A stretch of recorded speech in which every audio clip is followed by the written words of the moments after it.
YouTube, start video transmission, and we're live. And so yeah, we can keep talking about whatever until people start getting into the stream. And you guys can also go into the stream and like mute so that you can see like what it's looking like and also like, you know, the viewers, what they're saying and everything so that we can all interact. For sure. Question.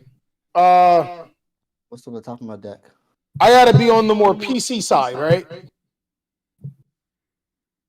Huh? I probably should have asked this beforehand. Never mind. I'll figure it out later.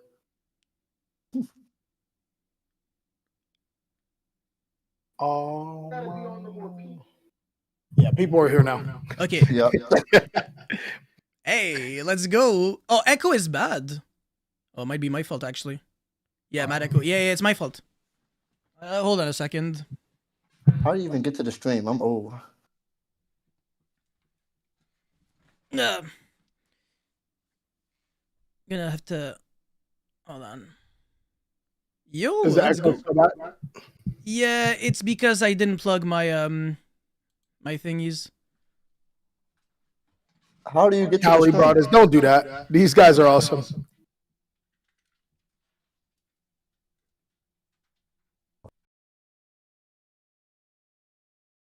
And Yu-Gi-Oh does have some serious problems.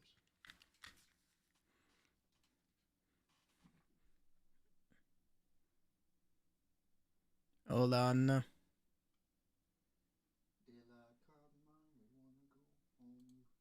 So how's everybody doing today? I legit watch all you guys. That's crazy. It says only I'm echoing. I think it should be fine now. You sure? Say something again. Mike. Test. Should be good. You guys let me know, by the way. Jesus, my headset's not long enough. Oh, it's fine. It's Am fine. I still echoing? Chat. Did this just start? Yes. Like literally 30 seconds ago. Oh, it's good now. Ah, badass. Yeah. Okay. I'm just... Okay. How do I find the stream? I really don't know how. Let's see. You just go on my channel, actually. You go on the section like live, and then you click, and then you mute. Come on YouTube or Discord? Little loud. Let me decrease. YouTube. Oh, I'm old man. See? Okay, so I decreased by 7.6 decibels. You guys let me know if it's better now, if Leon speaks. I'm too loud. I could turn myself down too, if that's a problem. Yo, what's good, guys? Let's go. Oh. Yeah, okay, so yeah, I had to like bump up the volume because Jay was too quiet. So it's like... Oh yeah, I do have my mic down a little bit. Okay, yeah. Cali sounds muffled and loud, but echo is going. What about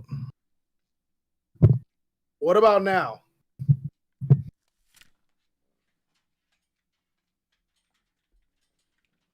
Cali sounds good to me. Oh. Sounds Hey, sounds hey, good. don't be saying that freaky stuff. Ooh. You got to take me out on a date first. All right, so I don't know if people, if all of you guys remember your Yu-Gi-Oh channel, the biggest goat on earth, guys like an actual OG. But yes, this is indeed the third legend in this podcast. Actually, there are two legends and then one poor African Algerian kid. I'm not the goat, but I fit the description. That's all. You are the goat, actually. Yeah, and also Jay. Yeah. Like you guys know how when you guys were growing up and your parents or your grandparents or however old you are used to say every artist looks to the Beatles or something like that. Mm-hmm. That's your Yu-Gi-Oh channel. Like he's your favorite Yu-Gi tuber's favorite Yu-Gi tuber. Like I've done it before people I've done it before people done it. Yeah, y'all Zoomers may not know him that much, but y'all need to. Like, he's him. Yeah. Man, like I remember like I got into like Yu-Gi-Oh again like pretty late, and like he was still like out there. It's crazy. And also like one of the most like popular Yu-Gi-Oh videos on YouTube actually like comes from your channel, which is insane. Yeah. No. It's crazy. Like what's crazy is that I don't think I've ever hit an accomplishment like that. I had like some Yes, you million did. views or something like that. It was like we were talking about this earlier. You know, the only competition is yourself, or you should only Oh yeah, like look at yeah. your accomplishments, dog. Like Hmm. some content creators have never gotten that, or some people have like, you know, they look at you like, dang, I wish I could be there. Think about how far you come. You're not just some guy getting into the game. You're getting back into, yes, but like you've done things that people have never done, which is crazy. Right. That's one thing I was thinking about is that as I come back, my mindset is I've done it all. It's time for me to do what I would like to do, my own content for me, and Mhm. do it as a hobby instead of stressing myself. Oh, I gotta upload this. I gotta do this. I gotta upload this. I gotta do this. Where's my list of videos I gotta do? So trying to take a back seat, relax, do it for fun, upload for fun, and do the content that I would like to do. That it's hard to do because it's documentary style videos, but for me it's worth it, and nobody else is willing so far to do that hard work. Mm-hmm. Yeah, so that was actually a question that that I really wanted to ask you guys. Do you think in the Yugi tubing scene every niche is being filled, or do you think there's something that is completely unexplored that we need some Yugi tubers to address? Oh God, yeah. No. I definitely think that there's a couple. Oh, my fault. Go ahead. Yes. Okay. So there are. I saw two niches that I want to fill because as I come back into this game again or YouTubing again, I want to separate myself from everyone else. Mm-hmm. So I chose documentary style videos to do. But the hardest part is an animated Yu-Gi-Oh type of show that I want to I do. know what you're talking about. He did leave that. I know who you're talking about. Seal of Yeah. Orichalcos thing? There was a Dual guy Turbo? named There was a guy named X Stevens who did videos like that. Oh Remember him? no, X I was Stevens. thinking of somebody else. Who else? Oh, his name. He did a video about. You remember what's up? He did a video about Exodia called Yu-Gi-Oh! No. That one? Not that I. Oh. No, so this particular person, you remember when I had the Arc Lord Christia intro, right? Yes. He made that intro, and he used to do like all types of animated stuff. I can't remember his name right now. It was his name was Steven. X Steven. Oh, okay. Maybe I didn't know his name, or maybe I don't remember. Yeah, he did the X. I'm gonna pull it up. X Yeah, that Steven's rings no channel. bell. Oh my gosh. His name, like his thing was a hazy flame monster. Yes. So X Steven. Oh, then he's not even that old, yeah. And yeah, Yugi Nono kind of, I mean, he kind of did that. I don't know. Well, no, this person was more like just animation. Okay, no. Really cool. Jay, I think I remember there was a. Did he like make a video about like a duel of like Dragon Ruler versus Harpy, like animated? Yes. Oh, I remember. Okay, yeah. That was crazy. Okay, we got to be talking about totally different people. I don't remember this Dragon Ruler versus Harpy. Okay, Yo, Tomcat. I'm gonna be dropping the word dog shit multiple times. Don't worry about it. I love that word. Bro, this is three people with Alzheimer's sitting on a podcast. Talking about the good old days. I put the channel in the description. I mean, in the comment section. X Stevens. Okay. Who else did the animated videos? Yu-Gi-Oh plays poker. Who did that video? Yeah, okay, you're way too old for me. Yeah, you're getting me, dog. I'm lost. Wow. Okay. Jeez. You get the Yu-Gi-Oh Poker Night video. Poker Night.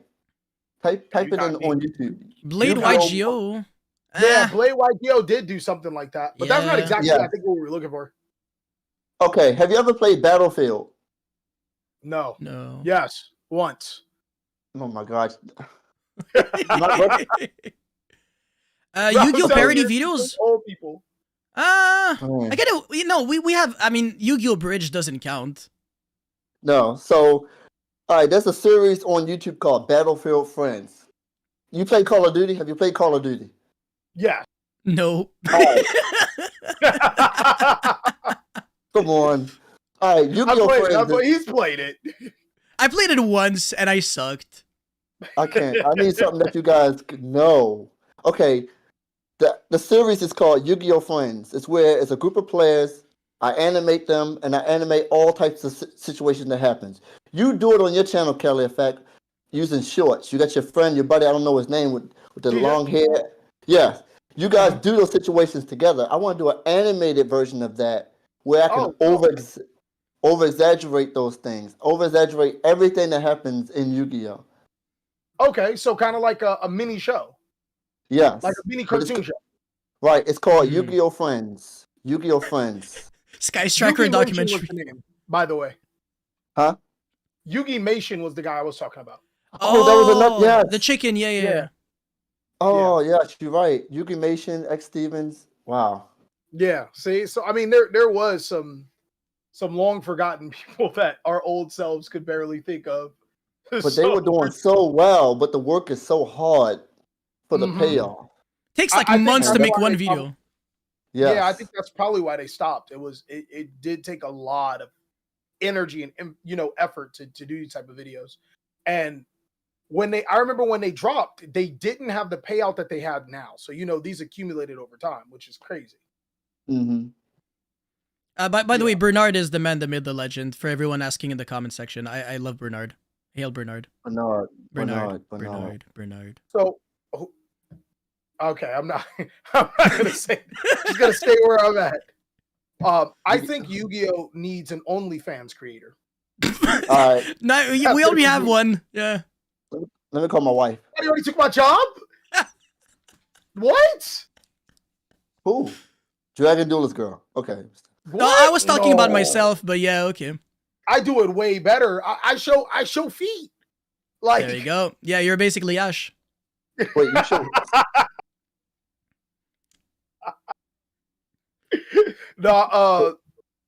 As far as spaces, in all seriousness, I think that the Yu-Gi-Oh community has explored a lot, most of the spaces other than the one that have been mentioned. But I think another space, which I hope doesn't get explored, is the ultra clickbait things. Like we obviously clickbait is part of the game, but when we start saying I spent $1 million to play Yu-Gi-Oh or something like that, that's where it starts to get all right. You know what I mean? Like starting to do. I'm gonna do that. That's like the Mr. Beast kind of thing. Yeah. Yeah. Like I dueled on top of a dangerous place, because then you got to remember Yu-Gi-Oh at the end of the day, it is marketed to children, and if they find that, then they might try to do it.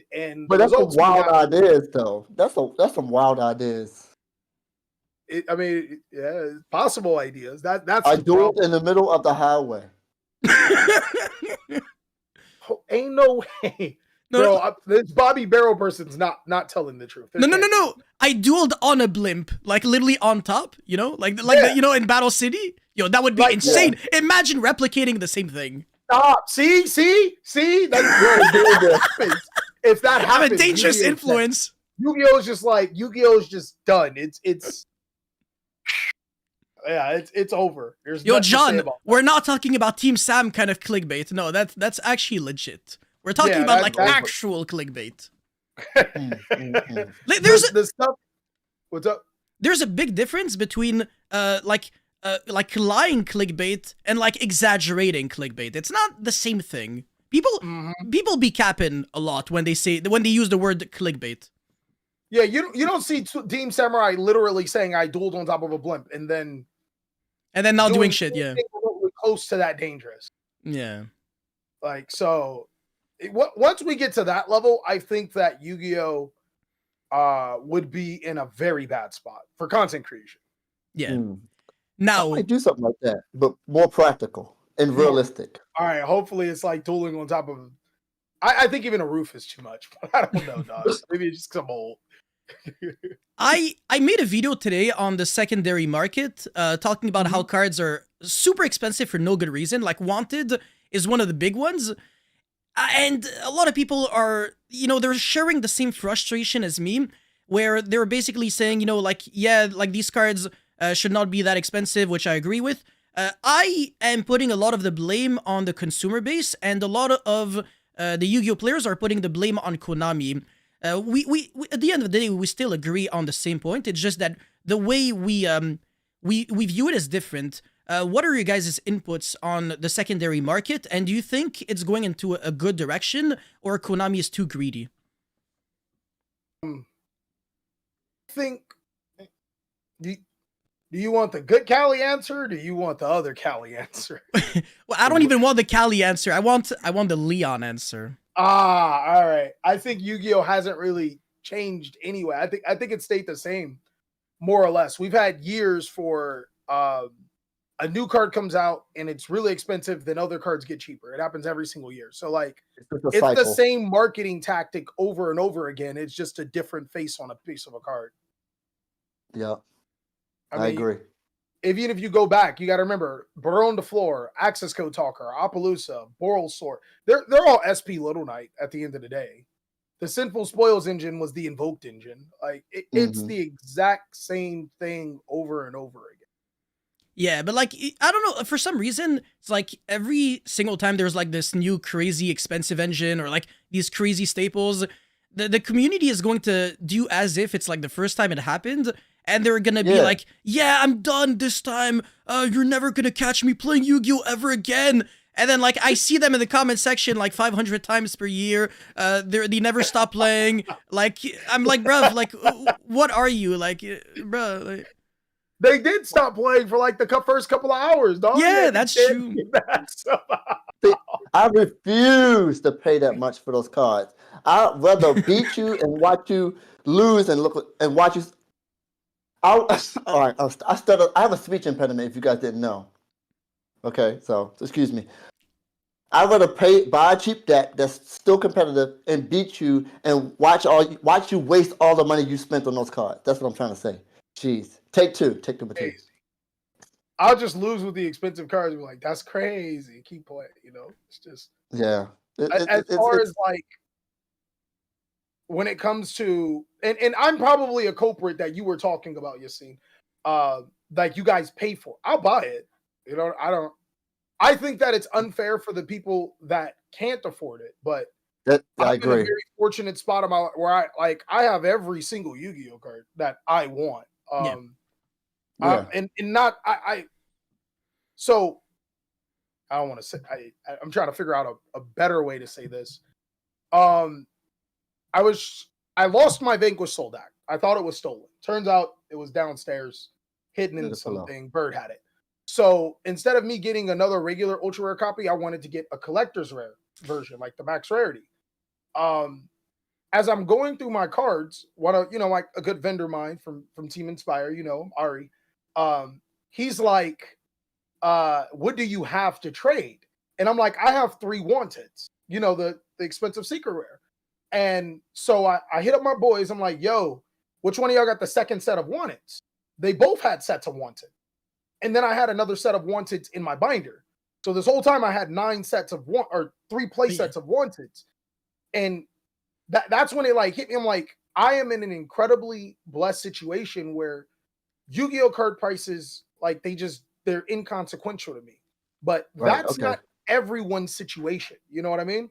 Like most people's situation, they get into the card game and they didn't watch buy these cards before they skyrocketed price. They didn't watch a Yassine video that gave you the information that you needed. Right, yeah. And they're behind on the curve every single time. And they're not able to capitalize because, let's just say they have a life. They have kids and jobs and so many other stresses in their life. They don't really got to deal with it.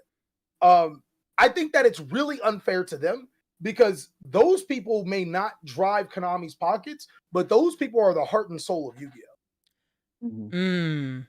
Those people they'll take off a day or two to go to a regional or go to a locals just to have fun. Those are the people that they may not have the financials committed in Yu-Gi-Oh, but they have the heart. They literally keep us like afloat as an entire game. Because a lot of us are analytical when it comes to like card prices and this is good and objectively bad. They just like stuff. You know what I mean? It's just a breath of fresh air to go by a player that just loves to play Yu-Gi-Oh because they love to play Yu-Gi-Oh. That's a valid point. I guess these guys that really love Yu-Gi-Oh, they're not forced to play meta decks. They can just play cheap decks. They can just play whatever they want.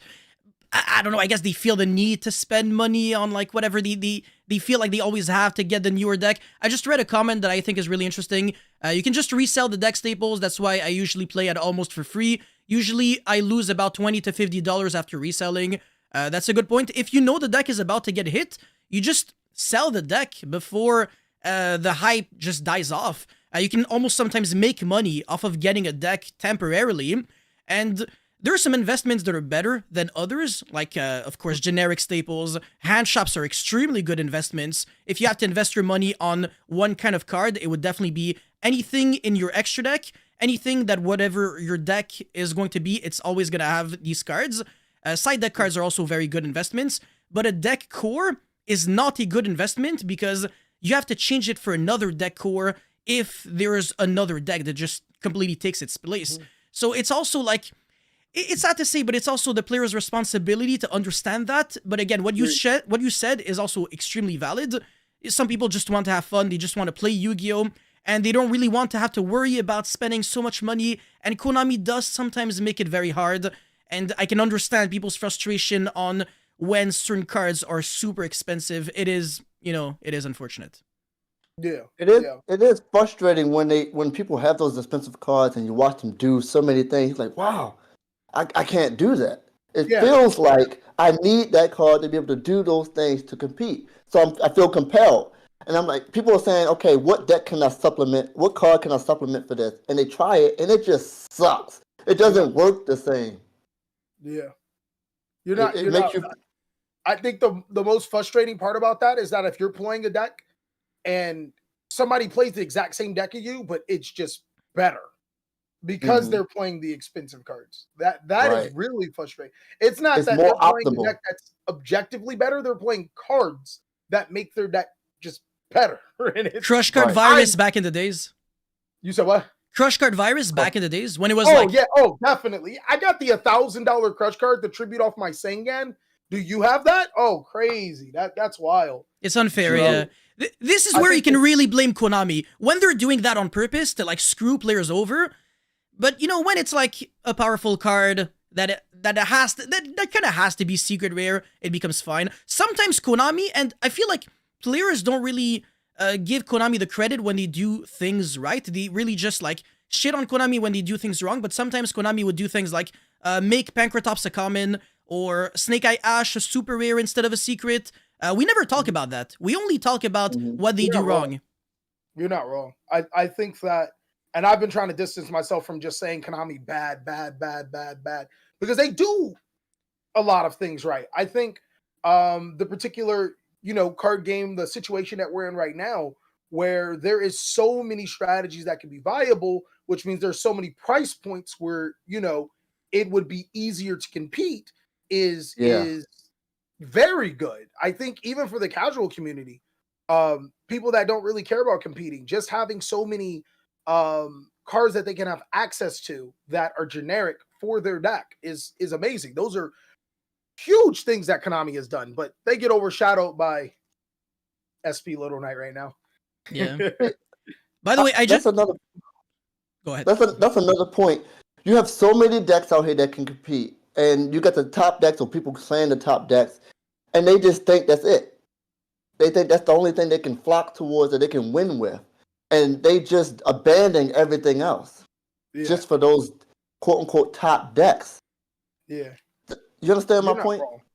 Yeah, it's a lot of people that are just sheeple. I think that comes back from old, and again, this old school mentality. You remember back in the day before YouTube was like really popping with all the information, and before we can get lists, we would go to like TCG Player, we would go to Pojo. We'd have to like go through the mud to find a list. So a lot of times, people would just do their own thing.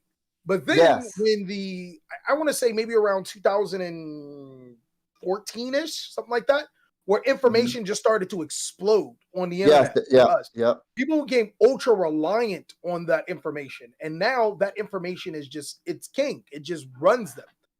No matter what is the truth or what's actually, false, if the information on the internet says it's that way, then a lot of players will follow that particular Very true. way. And that definitely hurts Yu-Gi-Oh! It Right. puts Yu-Gi-Oh! In a compromising spot. Yep.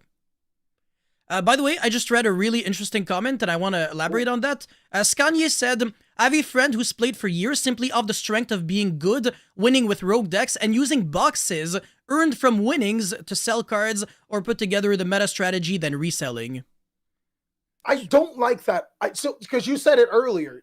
You said something, I think we read something earlier too. It was somebody that said he just buys and sells cards and cords and stuff. I don't like that. So For him, it's different because he just said, like, basically he goes to locals or something, and then, like, the pricing makes him either his money back or sometimes even profit. Oh, okay, yeah. But, and maybe I'm just greedy, but, like, whatever deck that I play with, I get, especially if you win a lot with it, I get a sentimental attachment, and I want to keep it. Or, like, even in that particular situation, if I won a lot of prizes with that, I kind of, like, it's almost like a trophy. There's not a lot of instances where we can bring something physical to show the accomplishments that we have. But even now, I can always go point back to a card and be like, I got this card from such and such and so, and this is what happened. And maybe it's just me. I don't know if there's a lot of people that feel that way, but a lot of times I never want to get rid of anything. And I think that for the people that are in a situation that are similar to mine, like, I don't want them to be compromised because, hey, like, I had so much fun with this deck, but I got to kind of like kick you to the side just so I can keep playing. Yeah. It doesn't feel good. That is like killing your baby Sarasaurus. I got to stay PG. You know what I mean? You don't want to do it, but you want to get to the next step. Right. But yeah. So is there any other comments? I think YCS side events where you win in a giant card and sell it. Yeah, that feels bad. Oh yeah, yep. That feels terrible. What do you think, see? Yeah, if you don't know the price of whatever you won and you sell it for whoever the first person is at, to offer you a price. I know, like, the newer YCSs, what they started doing, if you go undefeated, like in Swiss, or not necessarily undefeated, but like first place, you get like the giant version of the prize card. And this wasn't a thing before, and they didn't announce it. So, like, yeah, I hear that. Yeah, at the end of YCSs before, what people were doing is that they were giving wins to other people because they didn't want to reveal their strategy. But now you can lose like $10,000 almost because of doing that if you don't know. So you really have to be aware of everything you're doing when you are in these kinds of situations. But the thing is, why didn't Konami tell anybody? Like, the point of incentivizing people to play is to let them know why they're playing. Right, exactly. Yeah, so I agree. We're not going to tell anybody. We're just going to reward somebody. What is this, Secret Santa? Guys in the comments, you let me know what are your thoughts on the pricing overall in Yu-Gi-Oh? Do you think it's appropriate? Do you think it should be better? Do you think it should be worse? I definitely think you have a good opinion on it. Didn't you top? I know you topped YCS, right? Oh, you're talking to me. Yes. I topped. Hold on. Why the question mark? I almost topped. I was like one win away. Bro. Yeah, I saw that. Yeah, I never got close. Yeah, you had a great score. At big events, I normally, the YCSs. Yeah, they haven't been favorable to me. I always do well, and then I always lose at the last match. One round. Yep. What do you think is worse? Scrubbing out at big events like I do, or getting to like round 11 and then losing to not get the top cut? Because I ain't gonna lie. Scrubbing. Yeah. Oh man, after round 3, I'll be cooking. I go win a couple mats. I go win a couple giant cards. I go chill with the ladies. I get some good food. Side events are broken if you want to make money, by the way. That's like Loki. I'm saying I don't sell it, I keep it. Yeah. My luck in this game is so horrible. I lose at locals every week. For the past 9 months, I go 2-2, 2-2, 2-3. But when I go to regionals and YCS, I'm like 7-2, 7-2, 7-2, 8-2. Crazy. It happens all the time. For me, it's the opposite. I normally do really well at locals in regionals, but then YCSs, man, I don't know. I think I've only attended 2 though. It was the Pasadena one that you see me at. Yep. And the 3v3s, I don't think they count because I go undefeated in the 3v3s. But really, I do the opposite of undefeated. I get carried by my teammates and then we still lose. I need your teammates. Yo, you want TJ on your team? He's guaranteed losing for you. It's the best. Oh, I have a question. What's up? What can make YugiTube better? Oh. How can we improve YugiTubing? Okay. Go ahead. I mean, would it be related to like the people who are making the videos, or like maybe like the kind of content that is being both. Let's go with both. Okay, yeah, shit. Okay, yeah. Now making this slightly more complicated that I I don't think my brain is strong enough to. Let's see. Well, I would say there's no such thing as creating a solution without creating another problem. So like, no matter what answer we're going to be, it is going to create another problem. But with that being said, I think content creators, and maybe it's for me from the outside looking in, when I look at like Magic content creators or Pokemon content creators, they pretty much all work together, right? They for the give or take, even like in the Smash community and stuff like that, they seem to have a better sense of camaraderie with one another. Yu-Gi-Oh, especially on Twitter, is it's God, it's pretty bad. It seems like a dog-eat-dog world out there. Yeah, shout outs to me. What's up? Shout outs to me. You said Twitter. I said like, yeah. Oh, okay. You don't know. Okay. Yeah, okay. I don't know, but I mean, yeah. Just about everybody has been in some type of Twitter situation. Yeah. Everybody has been canceled at least once. Yeah, and it doesn't matter how silly or like I don't want to say for every Twitter drama, but most of the Twitter drama like is just nonsensical. It's just like, why are we here? You know what I mean? Like, it's the dumbest thing I've ever seen. But like, people pile on one another and people dissociate each other from it, or people try to use that opportunity to take over your space. It's very combative. Yeah. When the content in the Yu-Gi-Oh content creation space. And I would say that was a good thing if I didn't look at other content creation spaces and seeing them do better because they work together. I was gonna say, unfortunately, in the Yu-Gi-Oh Yu-Gi-Tubing community, it feels like we also almost have like gangs clashing with each other. It's not like everybody's like together. We're not really in it together, unfortunately. It would have been nice to live in a world where everybody can, show mutual respect. Everybody could collab with each other, but unfortunately, there are some people that you would never see work with other people just because of either it's just stupid things, honestly. Yeah. And I really don't like that. So again, like us as content creators, we could be doing better. Like even outside of the content creation itself, just be better as persons. And yeah. That's true. I agree. I went to Richmond and I started interviewing players, getting out my shell. And the amount of people who were just willing and happy to do videos, they're there. They're there. I think we just got to step out and just get off our high horse or whatever ego, whatever we think about ourselves. I'm telling that to myself. And just branch out. Like I have a problem with branching out. A lot of times I just can't think of anything. But, if somebody reaches out for me, like obviously I try my best to, be 10 toes down because I've always wanted a more inclusive Yu-Gi-Oh community. Right. You know DP Yu-Gi-Oh? Andrew, I reached out to him and he let me on his channel. Yassine, I reached out to him and we're doing this. Reaching out to you and maybe we could do something. Definitely. Maybe we could do something. Reaching out, and I'm willing to do the same thing on my channel even though I'm not, popular anymore. I'm just, this OG guy, but I'm open with everyone. And I remember in the beginning, years ago when I was open with everyone, the problem that I had was people would hate on the person you was open with. I remember that. Yeah. Hey, can I upload? Can I be on your channel? Sure. Can I be on your channel? I said yes to everybody, and people were just like, thumbs down. He stutters too much. Oh, he says what too much. Oh, he got the information wrong, and I had to delete videos. Mm-hmm. And that's the hard part is people come to your channel for you, and then when you upload someone else, they would hate them.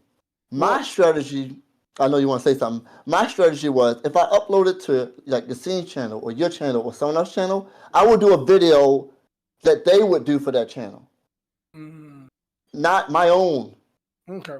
so it can fit in with the audience. That's what I would. That's what I did. Yeah, smart.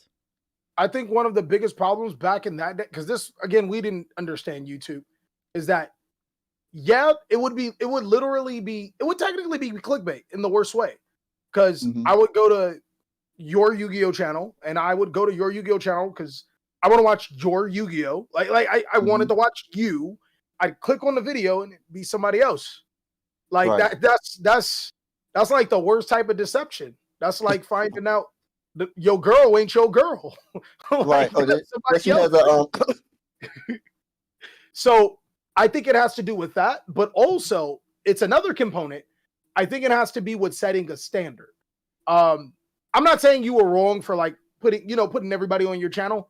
I think it's actually a great thing, but when you bring people onto your channel, I think you have to like, hey, yo, this is how we're doing it. This is what we're doing.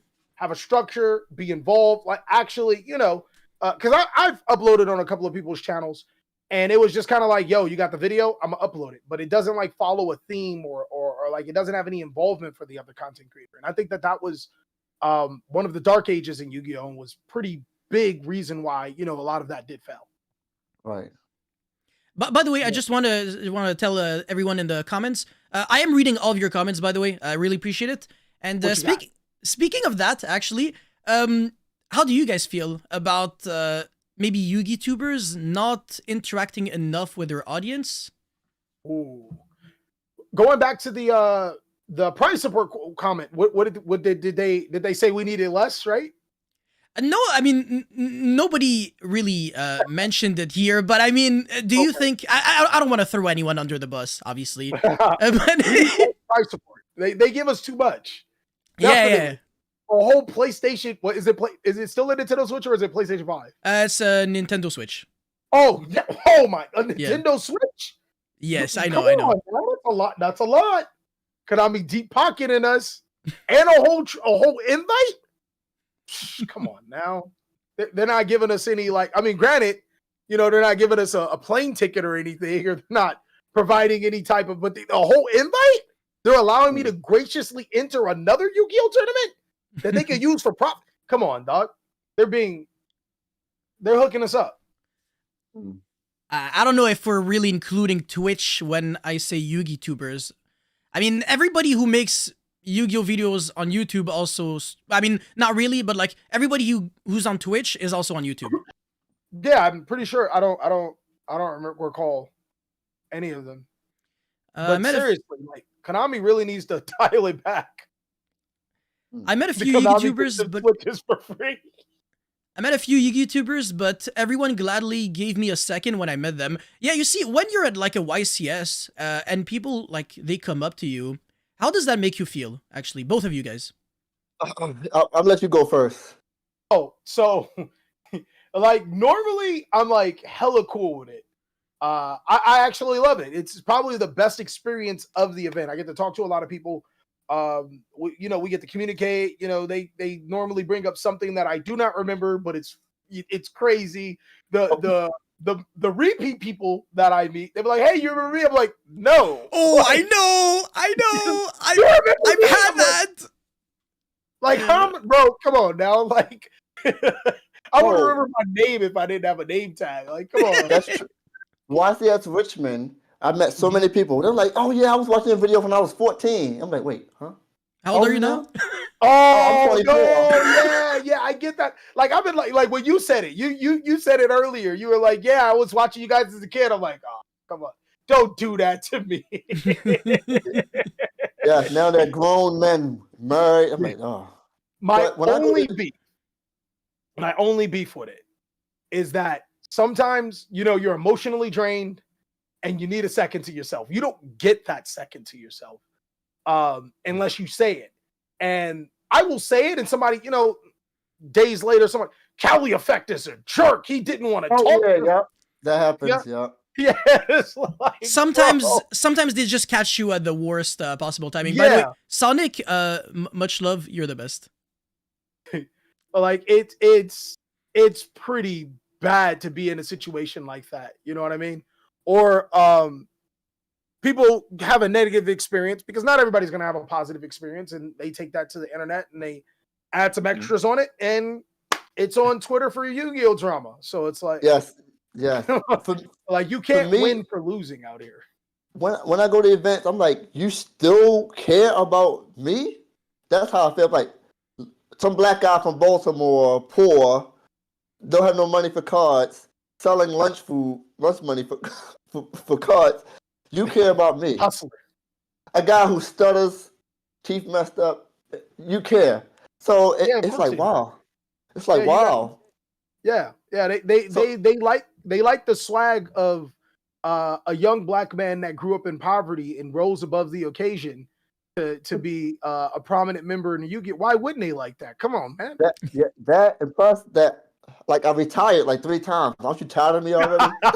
Like you're tired of me. I'm tired of you retiring. Yeah, exactly. At least let me retire once before you retire again, right? But those are the people who brought me back. They're like, dude, you got to come back. YouTube is missing something. We're missing something in this community. You got to come back. And I'm like, $4,000 later, here I am. But I'm just so amazed. I'm so amazed at the people who come up to me. And I don't get tired.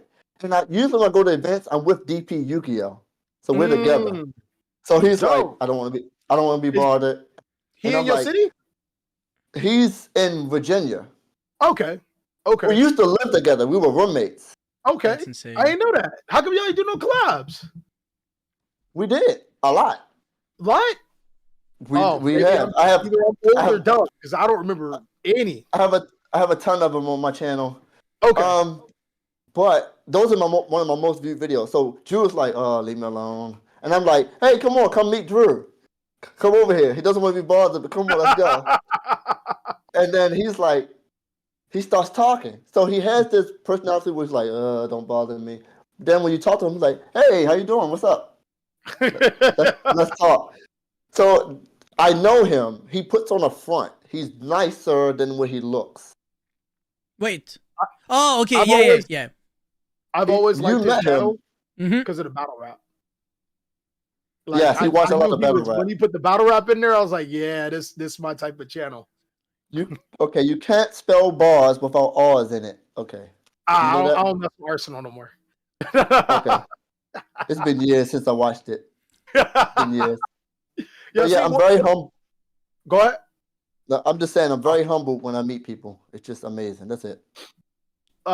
Yasin, what about your experience at events? How was that? So the thing is, I travel a lot to like a lot of different countries. I've went to like, I've went to like 22 states in the US, and I've been in like, Western Canada and obviously Quebec and Ontario, as well as South America and now Germany.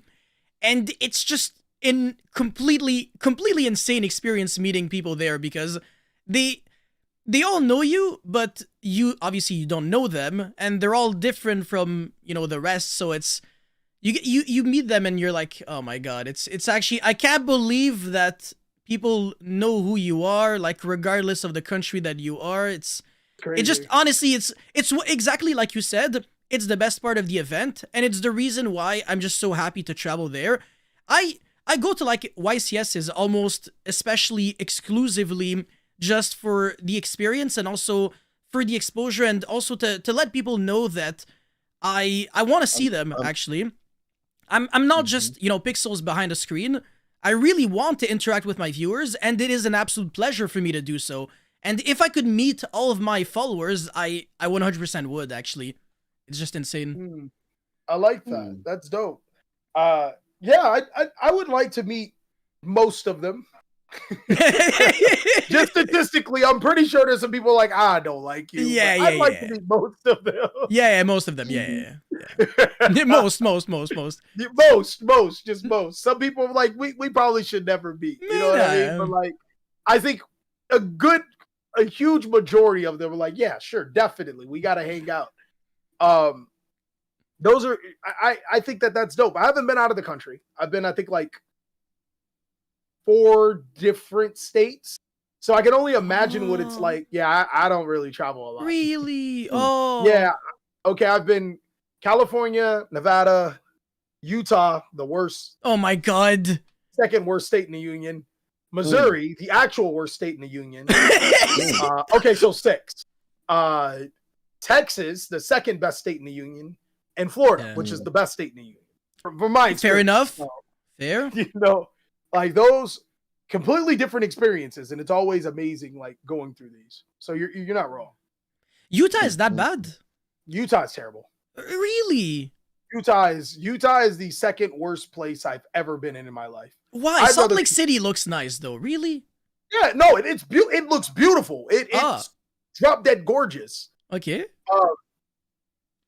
When you get get out vibes though, there, it's a problem. You know what I mean? Like, I go into a taco shop and there's no real tacos. Like it's so foreign. Missouri is just even worse. Missouri's like Utah except miserable. Yeah, so shout outs to all my Missouri viewers in the comments right now. They're nice people. I think they'll agree. Missouri is crazy. Like, Florida is the worst state. Yo, by the way, Marcus, shout outs to you and thank you for everything. I read your comments. Florida looks nice. I don't know. Looks kind of cool. It's all flat. It's nice. The people are amazing. It's the South. Immediately out of 10, it already gets 6 points. Like you can't give it, like Southern states pretty much all get like at least 4 to 6 points. Immediately. I can see that. Yeah, but Georgia is pretty bad. I don't like Atlanta. Don't like it. You know what's crazy? You were talking about how I should go to Baltimore. Now you're talking about my bad. I can't go nowhere with you, dog. Sorry. No, you can go to Colorado. Apparently, that one is like really good. I'm done. Colorado? Yeah, we're through. We're through. I have a feeling that Colorado is going to be like a mix between Utah and Missouri. I think it might be actually. It is? No. Missouri probably not. Utah, yes, because geographically it's like really close. So yeah. Oh no. That's Atlanta crazy. is bad. Thank you. You're spitting faxes. Atlanta is bad. I want to go to Atlanta and I want to go to Buckhead. That's crazy. Yeah. I'm still going. But yeah, no, South America was like so much better than Yasin gets a little nervous in the city. Yo, hey, what makes you say that? But yeah, no, South America was like so much better than I would like ever imagine it to be. Like at first I had like, it's sad to say, not like a racial prejudice, but like I just didn't imagine that the country, like, I mean, not the country, but like the countries would be like, you know, filled with like so many great things to do in. But like every single time I go there, like Peru or like Costa Rica, even though it's not like super south, or like Brazil, I come out of the YCS with like the best experience of my life, like back to back, every single time. I don't even know how that's possible, but it's like the nicest humans on earth. Okay, sure, the food is not that great, but the vibe is insane. It's like you did say that. You said you were sick. You got sick, didn't you? Peru, Mexico, yes. You said the food's not that great? The food's but Brazil has good food. I will say that, but Peru, I don't know. People kept telling me to eat like the ceviche thing. Didn't really have the opportunity. Yeah, I know. I misplayed. Yes, I dark bribed an upstart goblin. I should have went for that. Yeah. I'm done. I'm through. Yeah. I don't know what to say with you. I think out of all the places I've been, in all of the people that, you know, I've experienced, the food is the worst, not terrible, just like from best to worst. The food would probably be the worst in the north. More north you go, the worse the food is. So the US has garbage food, I agree. Canada Canada is bad for the most part, but Montreal is extremely good, and this is where I live. So I have credibility because I'm like really strict when it comes to food. Like I have like almost European standards, and they're like god tier in food. We talking about European food. food is the best. Yeah, I know. We went from Yu-Gi-Oh to food. Oh.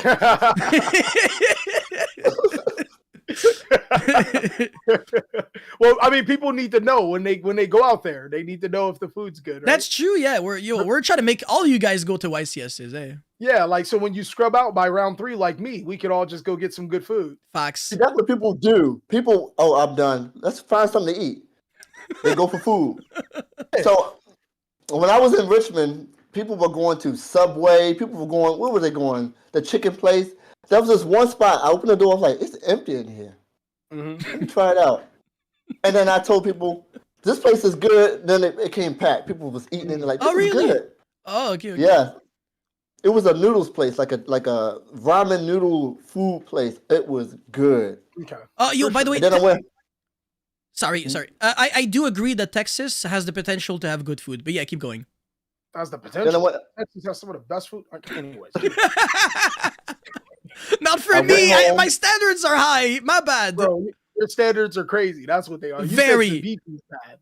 No. I know. I didn't say that. I said I didn't have the opportunity to eat it. People kept telling me. Okay. Yes. Yes. How do you, where are you at? I was what? No, where are you at? Right, like where are you Right. at? Canada, right? Montreal, Canada. Oh, Yeah. okay, that makes sense. Yeah, I was like, because ceviche is like common out here. Oh, okay, That's why okay. I was- Dude, we barely have any tacos restaurants. We have like nothing. It's like it's the exact same thing. Like we have a lot of like Italian. I mean Greek food is also very good. Okay. Yeah, honestly, anything that comes from like Europe, I'm just a big fan. Let's see. Arab food, I actually really like. Lebanese food is like tier 0 as well. Shawarma, all of that. Poutine. Oh my god, yes. I don't know if you guys know about it. It's like fries with gravy and cheese. It's so good, man. Sounds like chili. No, it's not a chili. It's not chili. Gravy sauce is. I mean, you must Like, heard about. Well, yeah, of course. yeah, I yeah, agree. yeah. It sounds close to chili, so sounds good to me. Yeah, no, it is facts, but it's like greasy junk food. It's not anything like yeah. You don't go in like yeah, exactly. I gotta get you down back to the south, and we gotta take you to like El Paso or something to get you some good Tex-Mex or something like that. Yeah, I mean, people keep saying that Mexico City is like tier 0 in terms of tacos. I went there, and I do agree. If you want to have like actual good tacos, you have to go on like the stands and not like the actual restaurants. So like Yeah, I don't know how it works in the US. I don't know if it's like the same thing. Where... If you get a lady that does the horns and go tamales, best tamales. Okay. And if you find like you got to go to the east side. If you go to the east side of town, you're gonna find some good tacos. You gonna have some problems if you don't know what you're doing, but you're gonna find some. Can't go to no restaurant. Ain't wrong. Definitely. But this did turn into a food stream, and now I'm hungry. Yeah. Okay. Yeah. You know what? Let's change subjects completely randomly and talk about if you guys think that Yu-Gi-Oh is going to a bad direction in terms of like power creep and like overpowered decks being just too good. Oh, that's a good one. Yeah. What you want to go? I've been playing the game for 9 months. I have no idea. I do have an idea. I'm joking. It's just a cycle. It's going to keep happening over and over again. Yeah, agree. I think I'm past that subject mentally for playing this game for so long that I really don't care about that debate. I agree with you wholeheartedly, and that's why I think that it's trending downward, because you can't keep like it's almost like you get a shirt and you wash the shirt and then you wash the shirt again. And they've been washing the same shirt for 20 years. Like that shirt has holes in it. That like get a new shirt. Like stop. Yeah. Like you gotta do something else. It gotta be different. We can't pick up girls with the same lines that we did in 2007 and 8 no more. We gotta do something different now. And Konami hasn't done anything different. It's the same cycle over and over again. So that's true. and I think that what's up? That's true. And then they got those Blue Eye Structure Decks again, and the Oh Dark yeah, Magician. Why? like it's the Dead content? exact same thing every single time. And I think what gets bad is when new players start to notice it. Mm-hmm. Like if we get another Blue Eye Structure Deck in 2024 or another Stone Tablet 10 or something like, I think there may be some genuine problems. Like, don't give us GX, don't give us none of that. Actually give us something of real substance. If you have any like examples in mind, like anything like concrete, like A real substance, or yeah. Like let's say you had to work for Konami now, and you had to come up with like a solution to this problem. What would be the solution? Make the lore relevant. Mic drop. they messed up so bad with the branded lore. That could have been a whole movie, a show. Okay. You're thinking big. Okay. How did you fumble that bad, bro? Like somebody put a video up on it. I don't remember his name right now. It got like 100,000 views for a YouTube video. Yeah. You know how invested people were into branded? Like you fumbled hard, and then you could have washed and rinsed that cycle for a few years. We could have been doing the same thing for the Visas lore.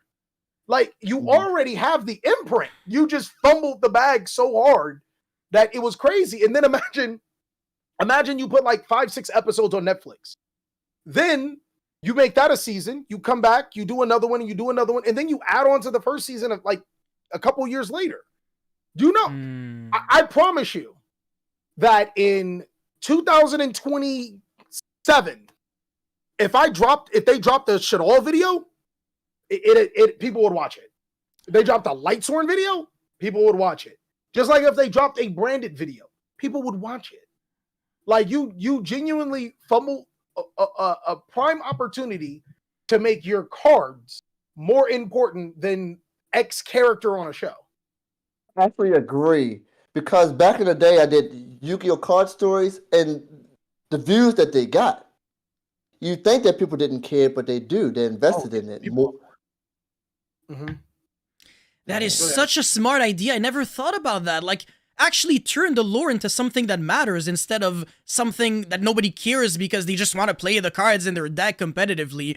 But yeah, they could be making movies, they could be making series, they could be like making merch out of some of the cards that they make. They could be doing like all kinds of things.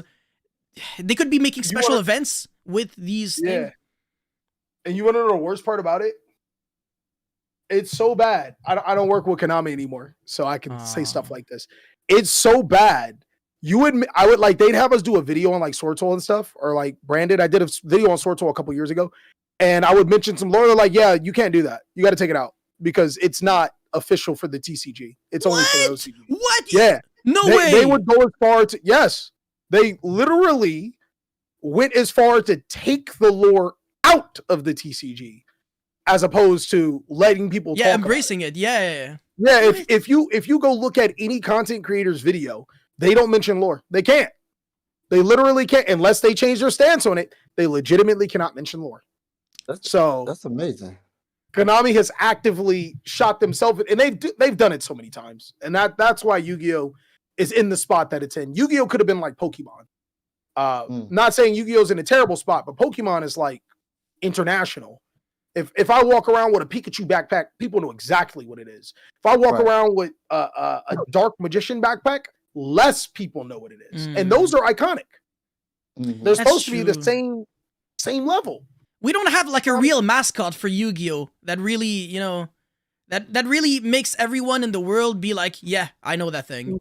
That's true. Well, the crazy thing is that they try to do it now with like Blue Eyes and Dark Magician, but you kind of like it's too late. Yeah, like what is you fumble, man? Oh my god! First thing I do is somebody that worked for Konami is fire everybody that works at Konami. Really? I'm giving them the fattest severance check. I'm gonna make sure you straight. Like I'm gonna give you a fat severance check, a huge one. I'm gonna take like the first quarter is gonna look bad for us because the severance check for them is gonna be so huge. But y'all gotta go. Like y'all can't be here. That's wild. It's bad. It is bad. Holy, I mean, imagine if we actually did have that lore. I think people would be a little bit more invested into the ice barrier structured X. Yes. We know that's a part of dual terminal lore. Mhm. Imagine if like when that came out, we got a like, you know, a little short or something. I'd probably buy it because I was hyped. You know what I mean? Like it's cool. It's something to have. Now it's an actual collectible piece because you can tie it to a story. Yeah. Right. And do you know the saddest part in all of this? It's that Konami spends so much effort making like a Yu-Gi-Oh anime that almost nobody cares about. Bro, That's what kills my heart. It's like nobody cares. Nobody cares about Yu-Gi-Oh! Vrains or Yu-Gi-Oh! Sevens or Yu-Gi-Oh! Rush Duel. Nobody gives two shits. But like don't everybody, get me wrong, you do have some diehards. But yeah, I say, don't get me wrong, you do have some diehards. But you do. You're right. It's nobody really cares. You could be doing so much better. When was the last time you watched one? Yu-Gi-Oh! Arc 5 was like the like, you know, it was pushing it to the limit. It was like I was like, all right, that's fine. Anything after that was like no, forget it. Obviously Yu-Gi-Oh! Original and Yu-Gi-Oh! GX I really enjoyed. I think these were like prime. Yu-Gi-Oh! 5D's the main character pisses me off. But yeah, no, I mean, yeah, I just feel like it's just going downhill now. Yeah. I never watched anything past the original Yu-Gi-Oh. Okay, not even GX. Okay. GX is trash. He actually got addition by subtraction. I never watched any. He didn't fill his brain with the worst anime that I've probably seen in my life. Like the GX is so bad for me. I watched 100 episodes of GX, and then I went to go watch Naruto, and I watched all of the filler, and I was like, yeah, this is good. I could do this. Like I sat there and watched all of Naruto every single night straight. Like I would go work, you know, work out, do everything. When I'm done from like 6 to 10 until I finished it, I watched Naruto straight after watching GX. That's how bad it was. It was like the disrespect to the maximum. If you think that the fillers are better than Yu-Gi-Oh! GX, that's wild. Yu-Gi-Oh! GX is maybe it was because I was watching the dub. I don't know. But Yu-Gi-Oh! GX is pretty bad. Like, what I find to be completely unacceptable with, I think it's 4Kids this time. It's not Konami, but the last season of Yu-Gi-Oh! GX is not out for some reason. Yeah. That's so stupid. That's for all of them, though, for the exception of the original. Yeah, I mean, yeah, the best one, 5Ds, doesn't have his last season. I mean, we can. I didn't know that. Agree that it's the best season of all time. Really, you like 5Ds? Yeah, 5Ds is the best. Oh, bro, come on. When was the last time a hero goes to jail, breaks out of jail, goes to a bar and orders some milk? He's him. He's him. Milk. Funny. No, I just really enjoy Synchro Monsters, and that was probably like the hype of Yu-Gi-Oh! For me, so it's nostalgia. Yeah, by the way, I do agree Naruto is based. Naruto, best anime ever. One Piece is getting pretty good. Naruto's insane. But like watching all of it is pretty painful. Like, it is. It's pretty painful. It's like it's known to be bad for fillers. Fillers are just like, ugh, get out of here. Yeah, I haven't watched any of those stuff. Naruto. That's crazy. No. Yeah, you are old. You weren't wrong. Yeah. Please tell me you watched like Pokemon or like Yu Yu Hakusho and stuff, right? Yes, Yu Yu Hakusho. Yes, I watched that with the big sword, the gray hair. Yes, yeah. Okay, cool. I thought he was gonna say I don't watch anime. Like that's almost taboo. What was that guy? Samurai Jack. That's not anime. I'm so confused. What's going on? Dragon Ball Z. I watched that. Yeah. Bro, I swear he's trying to fit in with us at the table, y'all see. He's like, I used to watch them things. Yeah. I saw like 2 episodes of like that random anime that you probably never heard of. Yes. No, I really have not watched any anime. That's crazy. Yeah. I haven't watched too many either. I'm in the midst of watching One Piece right now. I'm like super late behind. I'm only at episode 450. I just started. Which One Piece? Is that a new Yu-Gi-Oh card coming out? No, you don't need to watch One Piece. You don't. I hear that it's good, but it's like 1,000 episodes. You want to watch 1,000 episodes? Dude, no, I swear to God, no. I'm enjoying every single second of it. I have never the foreshadowing on the anime is insane. Like Oda is like the best author ever. I love it. It's insane. That was this one anime I was watching. It's like sugar, spice, and everything nice. Bro, Powerpuff Girls is not an anime. Stop. One Piece mid AF. Oh, we're gonna have some problems, my man. He's not wrong.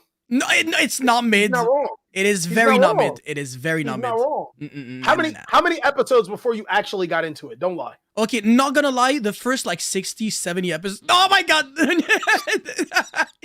It was a ghost spell too, bro. That's most of Inuyasha. That's half of Yu Yu Hakusho. Don't roast me like that. Have to break down the time. Like, you're a D. I thought I was bad for watching that many episodes of GX. You're a genuine demon for watching 70 episodes. 70 before I started having fun, and then I started having a lot of fun. So it's fine. That's my. I'm like 100% sure that One Piece is a great anime. But I am not going to invest that much time to get invested into an anime. Like, that is a ridiculous amount. But once you're hooked, it's insane though. It's like it's just become I don't know. It's like I hear. Yeah. I heard they were coming out with like a Dragon Ball Z Kai version of it. Okay, I don't know because again I'm like super late. What's behind. Dragon Ball? What's Dragon Ball Z? What's that? Oh, it's fine. No, I haven't stop, watched stop. it either. No, it's fine. It's fine. We're in the same boat. It's no. Okay. I'm sorry. Okay. I apologize. You're kicked out of the millennials, right? I'm not a millennial. Yeah, you're 27. You were born in 90, 96. Yes, but mentally, like, yeah, spiritually, I'm older. No matter what. You're not wrong. Ah, come on. You were born when the Nintendo 64 came out. I would kick you out too. And you lost your card. You a Gen X now. I'm joking. I know what it is. Yeah, Okay. That's much better. You collect a whole bunch of balls. You make a wish. A big green dragon comes out. Oh yeah. You're Gen X. You're Gen X. You're with them. Like the way that you described it. Oh, actually, yeah.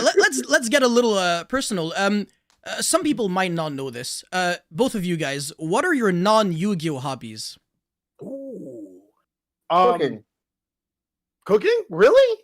I love to cook. What do you do? What do you make? It extends from my Yu-Gi-Oh. I like creativity. So my music, Yu-Gi-Oh, making weird decks, cooking, anything that deals with creating something. That's crazy. I like to cook. I like to do it. That's insane. What type of cookies do you make? I've been cooking Thai food. Okay, so you're putting sugar on meat, basically. That's what you're telling me. Is that really all Thai is? That's No, it's not. No, it's not the only thing, but it's Well, Asian. you know what? Asian food in general is known to be kind of like that. Well, I don't put a lot of sugar in it. A little bit of brown sugar. Mm. You know, we got the olive oil, we got the sesame seed oil, we got the onions, we saute, got the garlic, blah blah blah. Some Asian stuff. I don't even know what it says on the bottle. I just got it. It's in Korean or whatever language it is. Put it in there. I got the chicken. I got the curry sauce. Mix it all up, and I put Asian vegetables. I don't know what they call. I just got it from H Mart, and I made it. And it's good. No, I really don't know what it is. I have no idea what I eat, but like it's good, so screw it. Yeah. Hey, I'm not gonna lie. I will not eat any of your Thai food, but I will eat if you make like some other food. I will try it. What are the ingredients? Yeah, exactly. And you know when you go to like the supermarket, you buy like some like trash food, and like you look at the ingredients, you can't even like pronounce them. With you, it's not even that you can't pronounce the ingredients; you just don't know what they are. That's the only small little difference. They are in a different language, and I was following a recipe, so they said, I don't even know what it is. I have it in the refrigerator. Okay, I can show you. That's fair. But it's just in a different language. Okay. All right, that's fair. It's still funny. Yes. What else do I make? I make a lot of stuff. Of course, fried chicken. Oh, okay. Now we're talking. I'm not black, but I still like fried chicken, and I'm not even black. Imagine if I were. Everybody likes fried chicken. Yes. Yeah. Except for me. What? Oh, you're banned. I think fried chicken is the worst chicken. Like, hear me out. Why do you like fried chicken? That's a good question. You like the seasoning. Oh, I actually don't. I don't like the seasoning. Yeah, you like the crunchy. What do you eat? Canes? What kind of demon are you? No, I feel. I don't dislike them, but I mean, Mhm. Do you season your chicken after or before? well, I don't. Who seasons their chicken after? Oh, Who would do that? I used to be stupid. I used to be stupid. That's all I can say. The Yes. kids asked me that. When I was in school, they was like, Mr. C, are you black? I said, yes. They said, okay. Do you season before or after? I said, I season before. And they're like, oh, you black. Oh, wait, no, there are people that season chicken after? Oh. All right, well, allow me to explain. I learned my lesson the hard way. Every person that I've talked to, I asked them explain why they like fried chicken. And they never said you don't like fried. You like the crunchiness of the chicken and you like the seasoning. That's it. Yes. And when it's hot, when it's nice and hot at that right moment, you eat it. When you microwave it and cook it again, it's all chewy. No. That just means you don't like fried chicken. You just like the seasoning and the come on now. Like you can theoretically achieve the exact same method without frying the chicken. If you can do that, then you don't really like fried chicken. Fried chicken is literally the divine attribute of food. Yo, Buddha, we're best friends. Okay, look, That's crazy. I'm gonna say. Lie, though. I say I don't like fried chicken, but I will eat fried. Like, of course. If I go to Big Chicken, yeah, bro, you're literally black. Chicken is game. It's tier 0. But what was I gonna say? KFC, Popeyes. Yeah, I've seen better. But fun facts. My local pizzeria actually has the best fried chicken. Sometimes you have to go like beyond, in order to get like the good one. It's hard to explain, but I just feel like the chains are like anything international is usually really bad. For fried chicken. The chains are not good. Well, unless you're talking about churches, but that's a different story. Well, what? Sorry. Have you Church's Chicken? I have no idea what that is. Oh my god! Like when you go to church? What do you mean? Wait, you've never heard of Church's Chicken either? No. It's Church's. Hallelujah. No, there's no way. Church's Chicken is. I'm Canadian. I have no idea what you're talking about. Oh yeah, you're forgiven. Yeah. But okay. There's no way. Church's you're Mexican. Okay, that makes sense. Wow, there's no way. Now I gotta. There's no way. Like, chat, help me out here. Help me out. Please help me out. You guys know about Church's Chicken, right? I've never heard of it in my life. You guys are crazy. You guys are wilding. It's okay. Church's Chicken is like, you guys have Popeyes, right? What's that?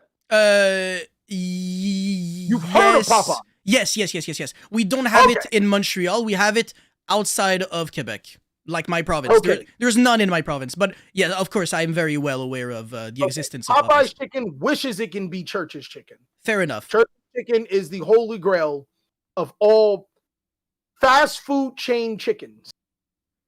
Really? Mm-hmm. Yes, it is the best, hands down. It's better than Chick-fil-A. That's trash. It's better than chain.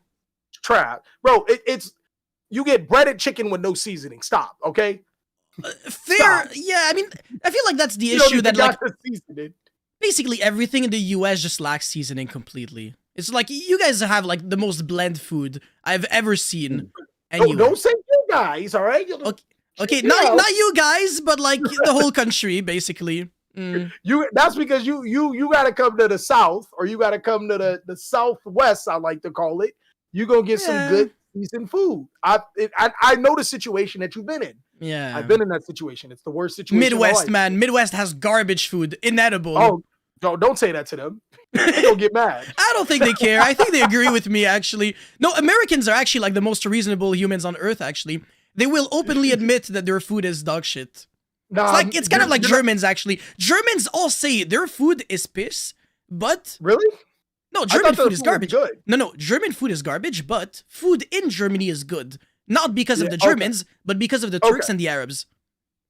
Doner kebab, that's all I can say. Cali is just a Texan to the core, only as wax. Oh, bro, churches is crazy. Churches is horrible. You're crazy. I've been going to churches my whole life, especially when you get the hot chicken. Oh my! And them biscuits. Them honey biscuits. Yeah, when you come out here, you coming to Vegas? One day. You coming to Vegas? Unfortunately, no, because I'm trying to do YCS Costa Rica and Sydney. Yes, I know. I'm trying to go to Unfortunate. Australia. I am. Bro, I'd show you. I'll show you some good food. Man, Collard greens, yeah. cornbread. You already know. That's me. That's me. Man. That's me. Yeah, we need to do like a chilling one day, like us three, and like if we can actually get like Andrew as well in real life, it would be sick, man. That'd be dope. Yeah. Me, you, and So- we going to the moon. The last topic. Is Yu-Gi-Oh dead? Let's actually talk about it. Is Yu-Gi-Oh dead? Is Yu-Gi-Oh dead, guys? You let me know in the comments. Thank you for watching. I'm just kidding. Yo, let's elaborate on it. I want to see what they have to say. I actually do Sure. want to see what they have to say about Yu-Gi-Oh being dead. Absolutely. Maybe they don't share the sentiment. Maybe their sentiment's different. Maybe they feel that Yu-Gi-Oh is dead because of the product being repeats and, you know, Konami not fulfilling their end on actually giving fulfilling product. Maybe they think it's dead because of the competitive space. Maybe they think Yu-Gi-Oh is too diverse. Maybe they think that some other spaces of things prevent Yu-Gi-Oh from being good. Let us know if you think Yu-Gi-Oh is dead. Church's biscuits feel like 80 drop. Oh, bro. Just give me your house. Give me your house number. Give me I just want to know. All right. You know, just for show. I got about enough money to fly wherever I want to. I got some frequent flyer miles and, you know. Yeah. Don't say it's an open carry state that you live in. That's all. Okay, Yu-Gi-Oh 86 is book. not- You're waiting for a new format. Yo, actually, while we're on this topic, do you guys Always say feel that. like do you guys feel like Konami should be giving a set release date for ban list and always have like rotations and always guarantee that some cards or decks will get a hit? Or do you enjoy the sporadic aspect of ban lists? Oh, bad ban lists? Yeah, like bad ban lists. Like we can probably live without them. We're on two different sides. I don't think Konami has missed on a ban list in quite some time. Oh, really? I feel like the last ban list was like the only good one in like the last year. I think I don't think they've I can't think of a time they missed. I genuinely cannot. Really? Like there's cards that I wish that they'd hit, but I don't think they've missed overall. What are your thoughts on when like there's a ban list that hits like 3 cards? I think that a lot of times I enjoy that format. Like okay, maybe there was a bad ban list. Yeah. You can see the that one again. where they didn't completely murder tier limit. Oh, yeah. Oh, okay. Yeah, that one was stupid. Yeah, let's ban Fairy Tail Snow and not touch anything else. Yeah, that probably was the worst, one of the bad ban lists that they've had. But when a Konami drops a ban list, they typically don't miss. And my thoughts about the ban list is normally like you can see a pattern what they're trying to do, or you can see what they're preparing players for. So like I don't think like the only problem with the ban list is that they're too cautious. They don't just unlimit all of the garbage on the ban list. You know what I mean? Right. That's my only beef. You know, we should have had Spellbook Judgment at 3 a long time ago. Dragon Rulers all at 3. Yeah, you can even go as far as say the Zodiac cards probably should have been off the list a long time. Maybe not Broad Bull, but Drancia and Barrage, yeah. Yeah, like stuff like that. 100. Like, what are we doing? I agree. So, as far as the ban list, I think Konami does I mean, it's as good as they can. You know what I mean? They're not all the way up there when it comes to actually doing things correctly, but they're trying. You know, you can see the trend. I feel like the Yu-Gi-Oh community doesn't give 2 shits when Konami tries to do something correct. They only care when they get everything that they ask for. Anything else, and it's like, nah, garbage. Yeah, exactly. Yeah. Excuse me. For so long, players have wanted a format where every deck can compete, and now players are saying there's too many decks that can compete. Yeah, I never even thought I would hear that argument. Like, no. There's I think I made a video on that in the past. There is not a single world in which everyone can be happy at the same time in a format. There's always winners and losers, regardless of how you slice it. Agree. I think I would go further to say that there's not a single world where most Yu-Gi-Oh players would be like, hey, yo, good job. Like, unless most content creators get together and say, yo, good job. Because we just talked about how Yu-Gi-Oh players are sheeple. They kind of just follow whatever's the trend. Yeah. So, so does that mean that a lot of this is on us as content creators? Is that why the game's not? That's such a good question, because I also saw like another comment on one of my videos today saying like we have a lot of blame to place on the YouTubers, not only for our actions, for our purchases as well. I don't know if I really agree with that, but I don't completely disagree. I'm almost like in the middle. I do see how YouTubers have a sense of responsibility. They do owe their audience good like honest information. They shouldn't function on like an agenda. They shouldn't try to manipulate them into doing the wrong thing.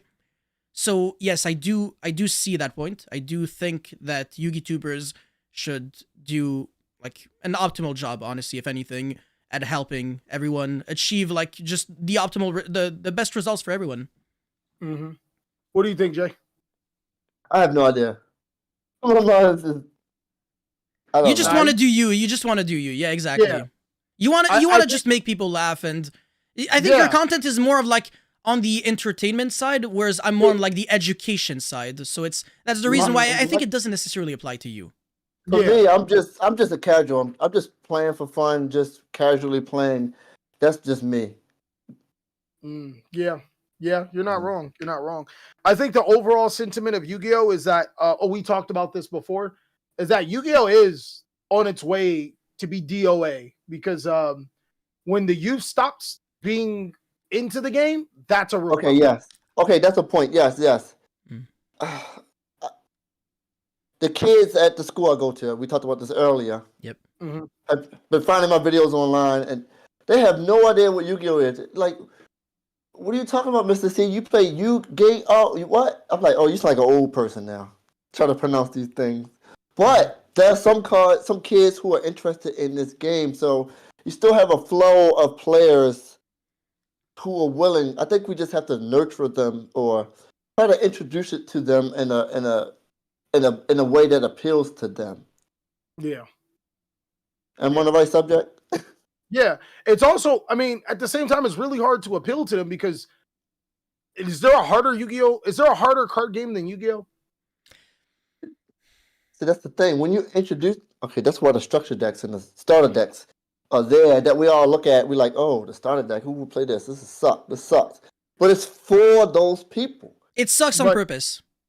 But does the starter deck really teach? Like, so the starter deck gives you cards, but they don't teach you cards. Yeah. Like it's like the worst of both worlds. Do they have that rule book? They still have that rule book in the starter deck. Nobody reads that shit. They just want the cards. It is a staple for Yu-Gi-Oh players not to read. That's facts. God.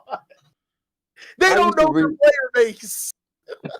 Yeah. I used to read those books, those rule books. Yo, you probably was the only one. They printed it for you. When I was a kid and like my parents were buying me, booster packs or like starter decks, whatever, I felt like so happy with what I had that I would try to read like everything on everything. Like I would read like what's on like the other side of the booster pack. I would read everything in the structure deck. I just felt like there had to be like some secret information that I could get from reading this. Turns out there was nothing, but hey. Yeah. I mean, I did read the rule book a long time ago. Like, obviously when you're a kid, back when we didn't have phones in our hands, we would read a lot more and we would look into things more, and that creates the situation now. But I think we talked about this earlier in the podcast too. If Konami doesn't grow and adapt and evolve to the situation that it's in, like nobody, seriously, when was the last time you guys read an instruction of something instead of just going to YouTube and then typing in like, come on now. Like, yeah, now it's YouTube and ChatGPT. You don't have to think anymore, and you don't have to put in any effort. Yu-Gi-Oh! When you look at that channel, I'm looking at that channel now. They're just depending on the YouTubers for everything. They're not taking charge or taking lead in this thing. Look at that channel, Official Yu-Gi-Oh! It's just, what is this? anime stuff or all the cartoon stuff, but nothing about the game, nothing about players, nothing about what we're doing, no announcements, nothing. They don't use their YouTube channel for these Well enough, yeah. important type of things. I also Don't feel worry, like they'll do that in about 2034. They'll start. I feel like Konami could do like such a better job working with the YouTubers as well. But like some other companies do, like they do that really well, but now it's just like they don't work with enough YouTubers, and it's just like I also don't really like the way they work with them. It's like you gotta say certain things or you can't say certain things. I'm using you as an example, actually. Yeah, I know. Oh yeah, Yeah. hey. Yeah, I'm That's glad true. that I That- don't work with them anymore. They've when I was at my most popular, I was seeing people who weren't popular or quote unquote whatever, getting sponsored by them. I'm like, wow, why did they never come to me? They've random never come. They've never came to me at all. Never. because they don't. It's somebody has to suggest you, so it's a lot more random. Like, Yeah. it's random. Like I used to get jealous. Like 20 subscribers, he's sponsored. Why? Because somebody suggested. I used to get jealous. I'm like, wait a minute, I gotta go ahead and buy my stuff. But I used to be sponsored by Toll and Troll. Toll and Troll. They used to- Jesus. Oh my god, he's Yeah. old. Get this boomer off the podcast. Hey, they Troll and don't take Toad. time by now. You were getting Yes, some they near were- mint cards? Yeah, yeah. Troll They and would. Toad. They would one day shipping cards to me the day of release. Just so I What? can get it out. That's nuts. Yeah. That's crazy. That's Yeah. wild. I didn't know Troll and Toad did that. I mean, despite Yep. all of the, do they say I reached them.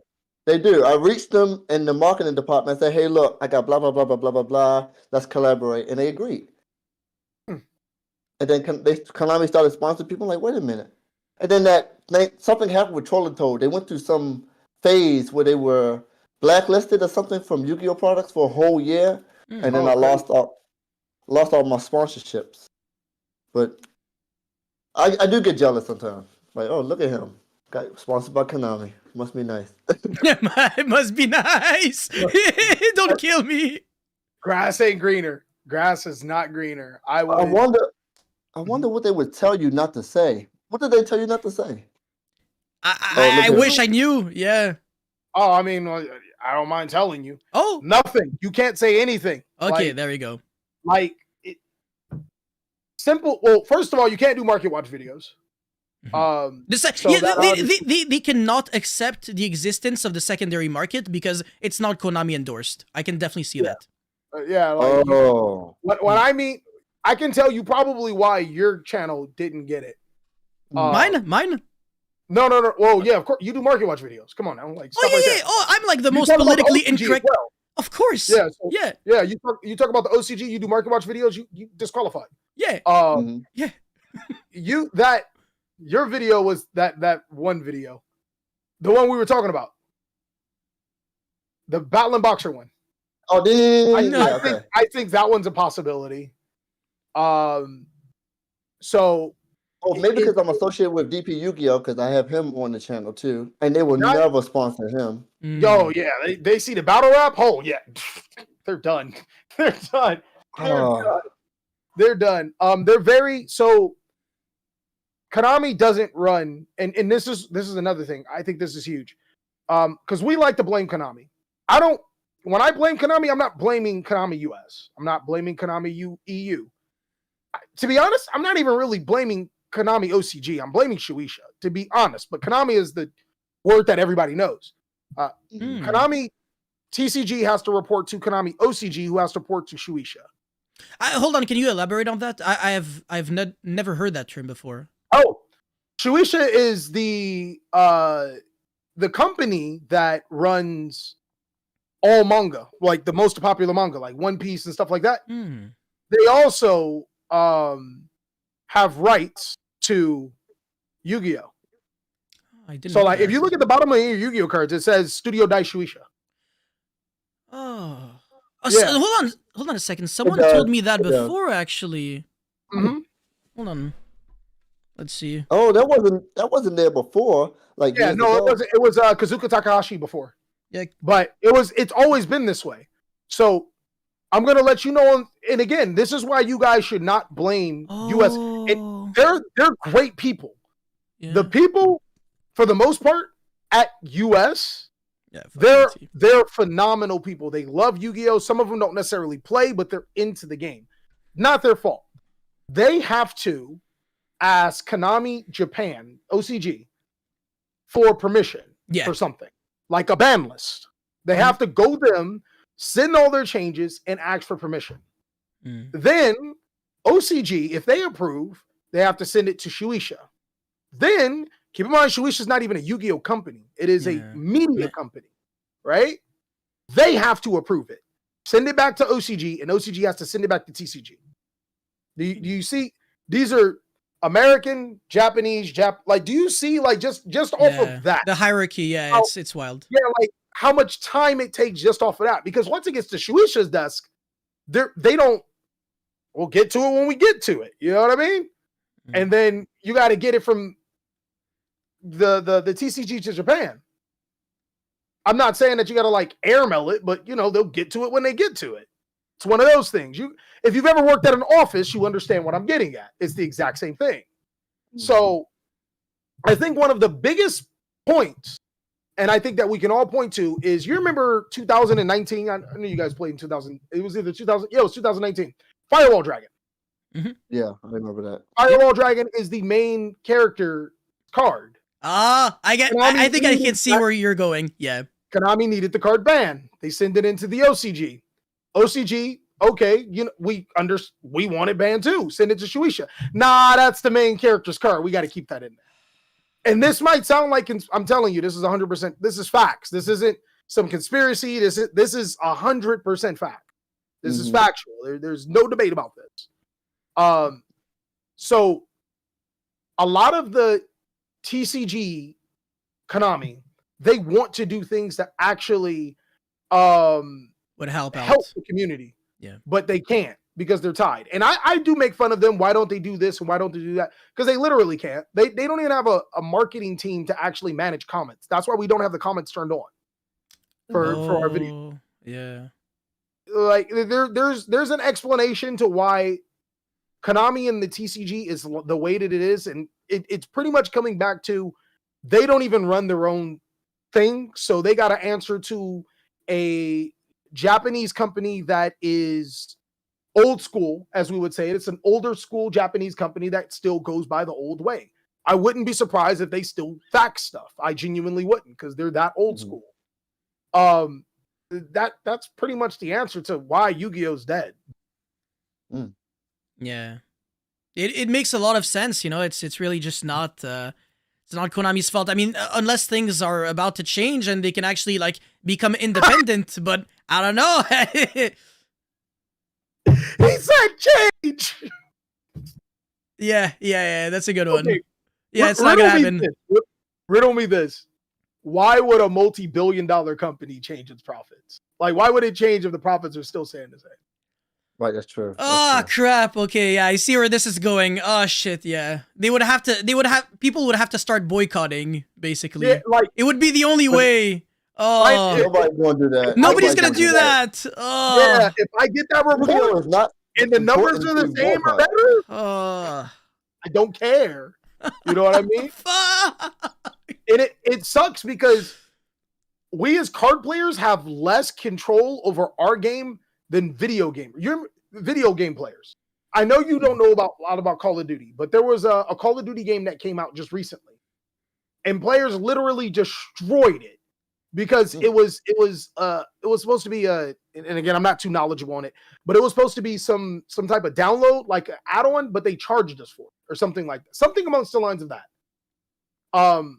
Overwatch, one of my favorite games of all time, completely destroyed because of the things that happen behind the scenes. We don't have that type of control. We can't, and most of us won't even get together to do something like that until, like, I guess all of the content creators realize that we control the TCG market because they're not going to do anything about it, and we all get together and say, hey, boycott Konami, and have the sheeple actually listen. They won't though. Yeah, that's the thing. Konami did back themselves into a corner, a very bad corner that we can take advantage of. And it's the Time Wizard formats. Oh, what happened?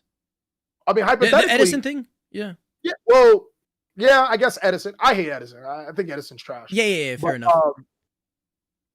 if hypothetically we all said F Yu-Gi-Oh, we're gonna boycott it, and we just went to go play Edison, then You don't make Konami- money off of that. They don't make money off of Edison. They don't even know how to properly monetize Edison. They're just like They come out with an Edison special edition pack. then they get us. I heard about that plan actually. Like They would like definitely making an get us. expansion of like older formats. Yeah. Yeah. They would get us, but it's been 2 years. And if, like, let's say hypothetically you have to do it now, they'd have to contact the OCG, and the OCG would have to contact Shueisha, and meanwhile we're driving down the profits. So they watch your videos, they watch my videos, they watch everybody's videos. Yep. So they eventually go to the video and they're like, why isn't nobody playing this game? And they see everybody's talking about like, hey, your card game sucks. They have to do something. But they don't because the biggest consumers are the people who keep saying Yu-Gi-Oh sucks, I hate this game. It's like these guys are the guys that play Yu-Gi-Oh the most. Yeah. But they're also, and I don't mean it in a negative term this time around, but they're also sheeple. They listen to us. If their favorite content creator said, F it, we're playing X format until they fix their game, Konami doesn't have a choice but to fix their game. Mm-hmm. The only problem is, since the community's fractured, I see a lot of semblance in the black community and the Yu-Gi-Oh community. It's kind of crazy. Yeah, I can see what you're saying. Yeah. Yeah, it's like we gotta band together. I understand there's some people I don't like. There's some people that I like, but we got to get together, and if we genuinely love this card game, we got to get together and we got to make it work. I just play casually. I have my deck. I'm winning with it. I'm cool. New cards come out, cool. Until my deck stops winning, I'm gonna keep playing it, and I'm not gonna buy anything new. I'm not gonna buy any new sets. Nothing. I got what I need right here. That's how I'm seeing it. That's how I'm playing it. Are we boycotting Konami? Is that the next podcast? It's funny because I don't even have I don't have any resentment towards Konami whatsoever. I don't either. I don't. I really don't. I don't appreciate when people they just go overboard on something maybe that is maybe a little trivial. I just think that sometimes you might have to step into some maybe more, I don't know, maybe bigger actions in order to just bring change and maybe change the way things are going. But yeah, I mean, here's Andrew's point of view, because I know him. I can't cuss though. Okay, there we go. Hey, already? He gonna say F these cards. Just F them. They're just cards. We're gonna die with these cards. They're not that important. Get over it. Yeah, they are. That's what he's gonna say. Just get over it. They're cards. They're cardboard. They're just paper. Who cares? Who cares? Oh shit, yo, Austin, what's good? Literally just realized. He said it's wild, man. I think it's because I went on my conspiracy theory tinfoil hat rant. Only been here for 10 minutes, so I haven't heard all the context. Oh, okay, yo, Leon, enlighten him. I went full conspiracy Cali, tinfoil hat, whole Del Gribble from King of the Hill on everybody. I said game bad, we should boycott. Konami doesn't have control over the TCG, so if we all band together as content creators, we can get what we want. But now here's my big problem, because I just realized it. What the hell do we want? That's the thing. It's like Yu-Gi-Oh players are so good at complaining, but they can't actually give solutions. It's we don't even, okay, maybe we should wait, guys. We don't know what we want. I know what we want. We just want the TGC to merge with the OCG, have a coherent ban list. I don't want that. I don't want that. I don't want Maxi. Don't give me that. Yes, you do. Yes, you do. Never mind. Forget everything I said. We are not boycotting just yet. We don't have any reason. Merge. It doesn't have to be exactly the same. Yes, it does. Merge. Same product list. Same structure with the cards, commons, not rarity bumps. I do like that. That's what I mean. Now, I think we all want cheaper access to cards. I can agree with that. That one, yeah. You know what? Okay. That's the one thing we agree with. Yeah. OCG rarity model is much better than here because even their broken cards are still super cheap rarities. Whereas here, if a card is broken, bruh, secret, short print, screw the you're not players. wrong. Yeah. But that's how What's up? that's how America is. The bigger car you have, oh, he rich. Oh, you got the Apple iPhone. Oh, he got money. Oh, I got all these secret wanteds. I got this. Oh, he balling. So hold on. Do I drive a Ferrari now because I have 9 wanteds? It's the American. It's like I gotta have the bigger and the best and the most prettiest thing. That's just how we are. Or Like let me rephrase it: how companies see us. Yeah, I like that. I feel good about myself. No more noodles for me. I got wanteds. I'm not on the noodle diet. Nah. I got wanted. And you sitting there looking at your cars. Ooh, this is pretty. Yep. When I go to the sushi bar, instead of paying the $600 tab, I just flex my wanteds. Walk out. See, that's a video right there. That's a video. You gonna make it? You go to a store like, okay, how much is this? All right, here's my wanted. It's like, what? Yeah, it's $300 right here. Take it. It should become a currency. And she rips it. See? Should be like how it was before when cards came in Ultra and Ulti. So these were for the people. I don't disagree with Grinder, but Grinder. I don't disagree with Austin. Austin Grinder. I will say there's no such thing as making a solution without creating a problem. I don't think we see the problem just yet, but it will create a problem. Don't know what it is, just it 100% creates a problem. I mean, everybody's gonna start playing like super competitive decks if everything is affordable. So I guess in a way that's like a problem. Oh yeah, that sounds. I mean, like the fun thing about Yu-Gi-Oh is the variation, and that is somewhat driven by. Why do we care so much about these cards? Wow. Oh, some people, their ego is associated with how they do in Yu-Gi-Oh! And like how good their deck is. I swear on my life, I'm not capping. I'm the best at everything because I'm grandma's favorite because I won my locals. That's 100% me. Oh, yeah, that's us. For me, it's the connection I had with Yu-Gi-Oh! Growing up as a kid. That's it. It's a sentimental thing for me to have these cards in my hand. I think I genuinely do. I mean, but you just answered your own question. You said, "What are these?" You just. I think that's most of us. We enjoyed the times that we had. I know some of my best times and some of my best friends I've ever made were through this card game. So you know that's why I like playing it. You know, I always meet some cool people. You know, see some beautiful girls. And Yu-Gi-Oh! Very interesting. Yeah, there is. They exist. Some beautiful girls. Yeah, I agree. Yeah, there's a lot. No. A lot of the times they're with somebody, but that can always change. Yeah. That reminds me. I made a video like this 10 years ago called I had 5 Yu-Gi-Oh! Girlfriends. Oh, I remember that one. Yo, please leak me the sauce. I want to know more about it. That video was like tier 0.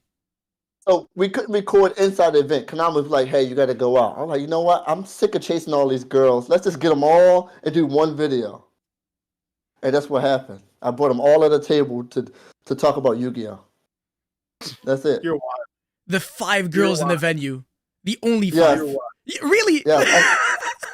I was so shocked. They followed me. I'm like, hey, you want to do a video? Follow me. And it was all in the line following me. And everyone was like, where are they going?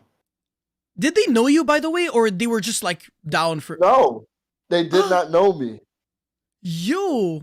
Hey, you got that Riz, man. Yo, nobody knows who you... That's crazy. So I'm more mellow. As you can see during the live stream, I don't talk a lot.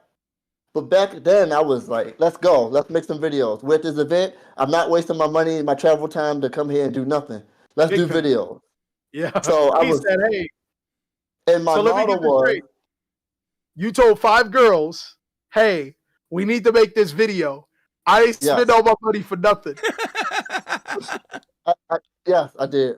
Massive. That's bro, sick. He's him. That's insane. But my motto was, if it's about Yu-Gi-Oh!, I'm posting it. If there's a baby crying that comes out the womb and he says Yu-Gi-Oh!, I'm posting it. That was my motto. This man's insane. Yeah. But I now love I'm just like, I'm like, whatever. Yeah. I think Swinging that fat deck. you were making like Yu-Gi-Oh videos before monetization was even a thing, so it's like, Yeah, I got Hey, monetized in 2009. you oh, guys are okay, old. okay. Yeah, I So mean, YouTube came out in 2006. Drew started in 2007. I started in 2008. So it took me a whole year to get monetized. okay, that's not even that much. Like some people right now, like monetization has been a thing for like 15 years, and they were taking like Yeah. 3 years to get monetized. So you did very well for. So I think my first year of being on YouTube, I made 10,000 subscribers. I had 10,000 subscribers. No way. Oh. You started off Yeah. strong. Yeah.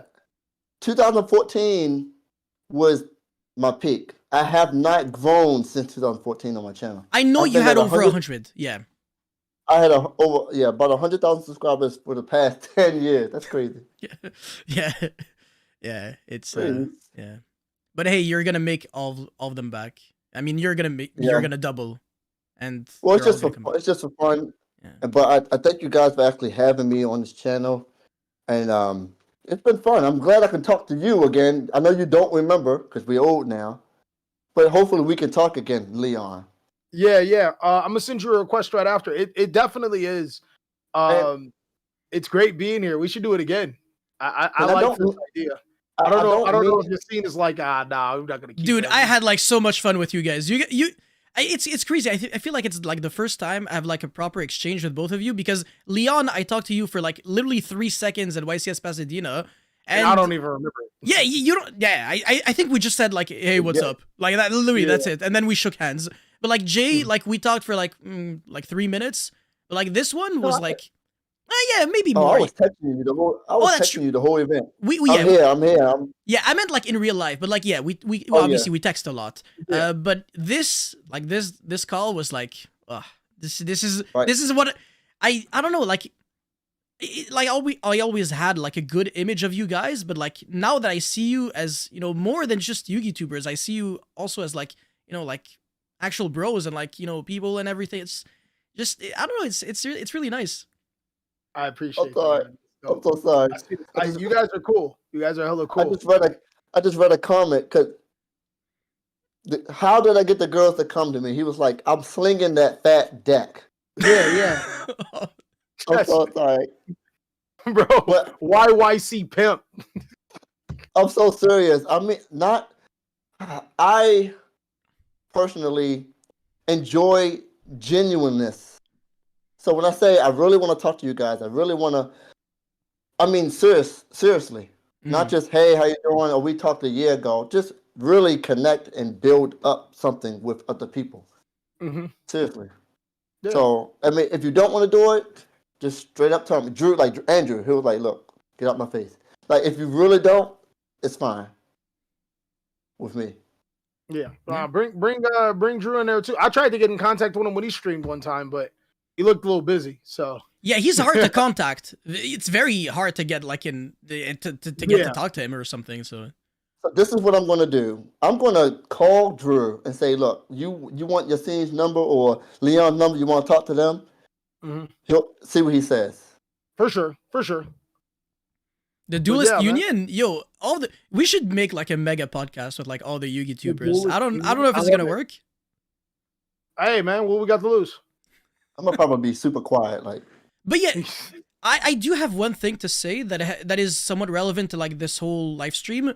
So the topic was about like if Yu-Gi-Oh is dead, and if there's one thing I want to say, I feel like Yu-Gi-Oh cannot die as long as people are willing to share their passion about it, and that is especially carried through Yu-Gi-Tubers and people following them. As long as this keeps existing, Yu-Gi-Oh will never ever die, regardless of the format, regardless of the price of cards.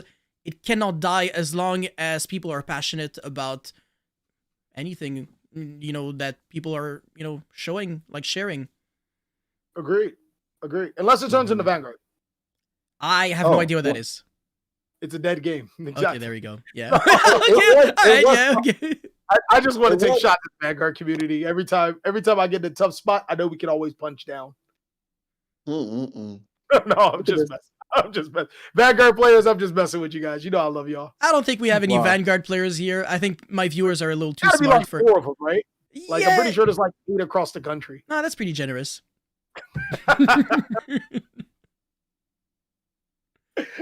Holy crap! You guys in the Man. comments, you let me know if there's like any final questions you were wondering about like any of us. Like it could be personal. I don't care. I mean, at least for me.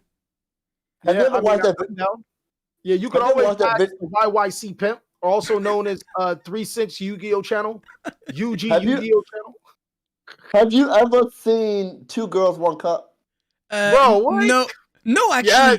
no. Yes, I'm No. a boomer No. when it comes to like Don't. internet memes. you don't see it. Oh, okay, No, okay. don't- It's really bad. Don't watch it. This reminds me of another thing. I took that idea of Two Girls, One Cup and made Two Girls, One Yu-Gi-Oh card. Okay, I still have no idea what that means, but I have like somewhat of a picture in my head. You don't want to know. Oh, okay, You there don't you wanna go. know. Okay. Man, You don't want to know. You don't want to know. Don't.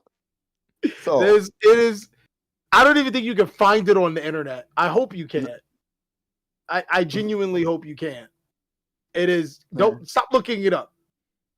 Yeah, he's see. looking it up. Oh yeah, my bad. Yeah, I was yeah, okay. No, that's irrelevant. Don't look it up. Don't look it up. So Okay, yeah, don't look it up, aka look it up. Yeah. He's looking it up. Message understood. All right. If you look we're, it up, we're gonna don't- we're gonna log off, and he's gonna be like, hey, Yeah, this whatever stream can't I end. gave you fair warning. I looked it up and it's yeah, it's There you go. Thank you, Marcus. Now I have an even clearer image of what that means. no. did one Well, of you I'm not- ever cheat on purpose? I've cheated against TJ. Have I ever cheated? Yes, Nah. I've cheated before. I've cheated. I'm gonna be honest. What did I do? I had cards in my lap. I'm like, ooh, I dropped the card. Oh, cheated like in Yu-Gi-Oh! I think I was thinking like cheating on your on Oh your no, girl. I cheated on my girl. I cheated on okay. Tess. I never cheated Yeah, multiple Yu-Gi-Oh. times. Oh, okay. I'm cheating on- Yeah. Come on, no, I've come never- on. What You've an honorable never guy. cheated. Yeah. You've never cheated in Yu-Gi-Oh at all. Well, TJ doesn't count. TJ, like he'll be on his way to victory or he'll top deck something. I'll be like, nah, let me. Hold on. I got, You know, we're just playing around, all that stuff like that. yeah, I used to have cards in my lap a long time ago. This was years ago. Y'all gotta be truthful. Y'all, have you cheated, Yassine, ever? Come on.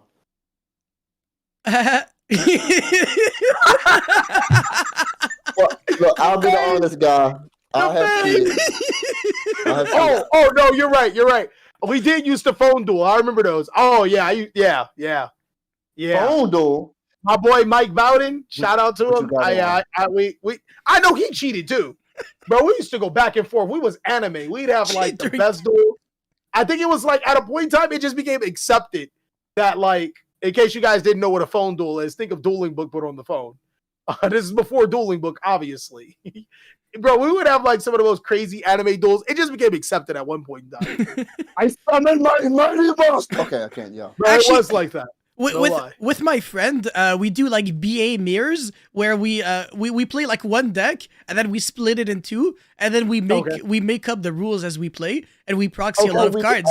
So I'm like, I'll reveal Vanity's Fiend, but that's like a graph. And then I'll tribute summon my Gadarla on top, but it's Majesty's Fiend. Go ahead, enjoy. Holy crap. Yeah. That's really fun. When I Oh. saved Serenity, the girl with the eyes, no. I think this is. That was $1 million, right? She'll be all right. Get a walking cane. That's what I get her. Yeah, honestly, Serenity doesn't need saving. She just needs Jesus. I know y'all listen to J. Cole. Don't save her. She don't want to be saved. Come on now. Y'all going against the code.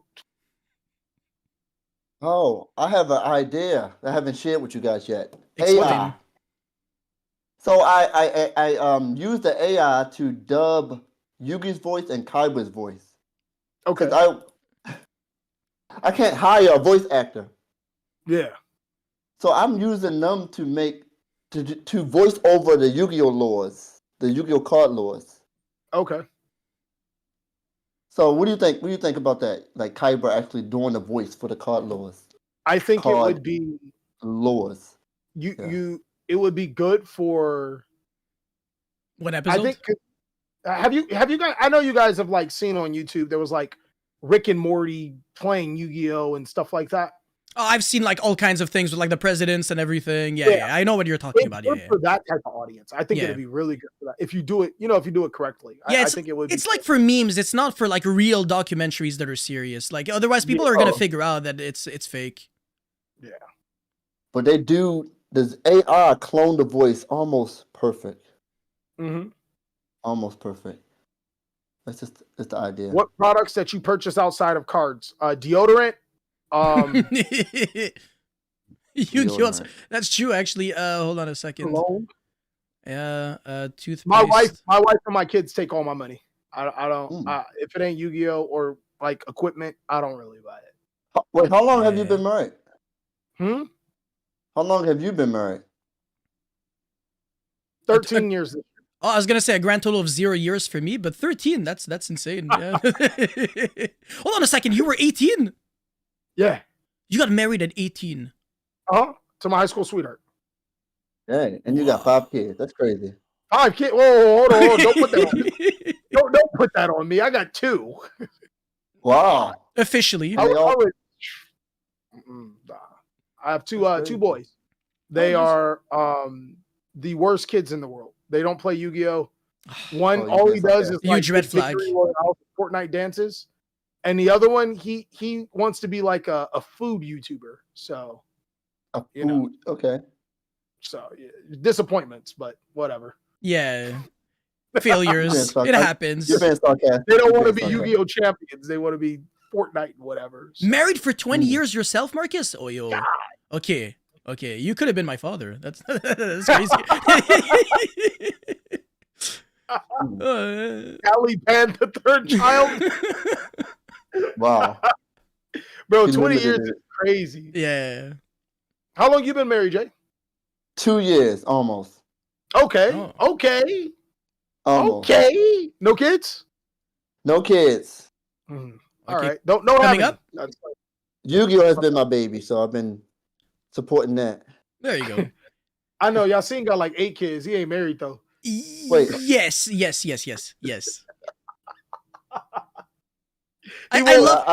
one to be the what is it? The One Piece. He want one to get the One Piece.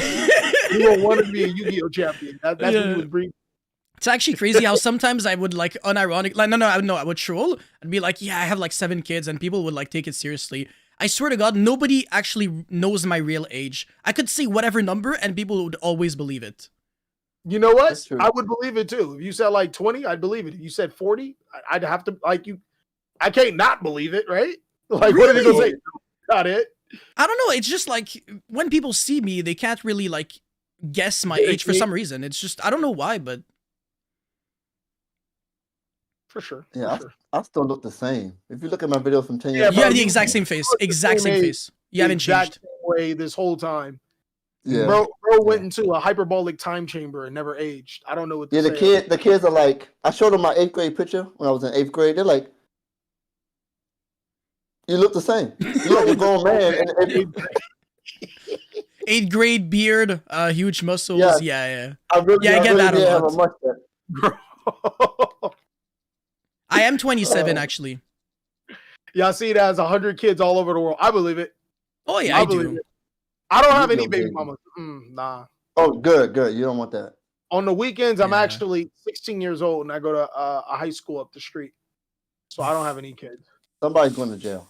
I thought about like something else, but yeah. If you quit Yu-Gi-Oh, what game would you transition to and play? I play Overwatch. Nothing. Card games are not for me. Yeah, I wouldn't play anything other than Yu-Gi-Oh. I'm not a gamer either. I don't play video games. I don't play any other card games. Yeah, honestly, outside of Yu-Gi-Oh, I don't think I would be doing anything. Yeah, agreed. Wholeheartedly. I think Yu-Gi-Oh is just our passion, and that's where it is. That's the reason why we make videos. Yeah. Well, you play One Piece? I actually did play One Piece. I played One Piece, ironically, last weekend. It was for a Yu-Gi-Oh video. Wound up slaughtering the dude. Have no idea what the One Piece characters are. I heard that the game is kind of, I don't know, I don't know if it's going downhill. I think Lorcana is going downhill. The Disney thingy. Normal some Yeah, Mickey I Mouse play Lorcana effect. too. Yeah. Yeah. Lorcana, like I don't like either of the games, but I do respect them as games. You know what I mean? Mhm. I think they're games, you know what I mean? Okay, what are you guys' thoughts on Master Duel? I don't care I love for it. it. Master Duel is like a great hook for people who just haven't played the game in forever, or for people who have never played the game, period. I think Master Duel is a great tool for that, but if you just have a lot of experience playing Yu-Gi-Oh!, Master Duel does get repetitive. That is my issue, personally. I don't care for it. I love it because I love being Max Seed. Everybody loves Max Seed, right? Ah, there we go. Okay. I don't care for it. I just love the physical game. Oh, Lure That's of just Darkness like my thing. Ultimate. Okay, you're rich. No, these are basic. Looks like an ultimate rare. Nah, that's an Can't see ultra. nothing. Speed Duel's ultra. Okay, Yeah. yeah, never mind. Yeah, you're poor. Okay, yeah. You know what? I still look at these old cards that used to be so good, and I think, wow, it feels good to have it in your hand, because they used to be like 50, 60, 70, 80, 90. Yeah. Mm. You're not wrong. I still have Dark Arm Dragons. I'm just sitting here looking at them like, wow, Are they ulti? no one plays them. Wow. Are they ulti? No, super rare. You get some ultis, let me know. I'm good. And I'm like, wow, look at this Dark Arm Dragon that no one plays anymore. Yeah, that's crazy. Card used to be crazy. $150. Oh, actually, I just read like an article not too long, actually today, talking about how the Fire King deck might break the world record of the most expensive deck of all time. I saw like a comparison of all the cards that you need for the Diabellstar Snake Eye engine, and then all the Teledad engine, like Wanted, like 100 something each, and then Bonfire potentially 100 each. Espial Knight, because there's also an extra deck in modern Yu-Gi-Oh! Whereas back in the days in Teledad, there was no extra deck. So it's just There like... was an extra. We're not that old. Yeah, but they it wasn't... have extra Yeah, okay, sure, but it wasn't like super expensive. It wouldn't break your bank. Stardust Dragon, Thought Ruler, Colossal Fighter. What else was Colossal in there? Fighter came as a super rare. Thought Ruler came as an ultra rare and ultimate rare. Stardust Dragon came as a 10. Black Rose came as a 10. Like, Did it come don't get me- or came with a Goyo Okay, Guardian was like okay. as expensive as the 10, yeah. So like he's not wrong. The extra deck. Yeah, you are. The extra deck was cheaper, for sure, by Yeah. far. Okay, Yeah. so what's the price? It's ridiculous. It's like I don't think it's more expensive than Teledad, because there was also like Crush Card in that deck, and 3 Dark Arm Dragon was already more expensive than let's say 3 Wanted. But Okay. we're getting there. We're seriously getting there. It's like if it's not more expensive than Teledad, it's in second place. More expensive than it's Kashtira, like- yeah. If Populous is a secret rare, we're probably screwed. If Populous is $100 card, then I think we're breaking the world record, yeah. Crazy. Yeah. All right. Especially if you Kashtira- consider the fact that SP Little Knight might be played as a 2 of, maybe. Not sure. Well, Crush Card and Gold Sark was played in there, and that alone is pretty expensive. Yeah, exactly. Crush Card was like 250. I don't know. 250.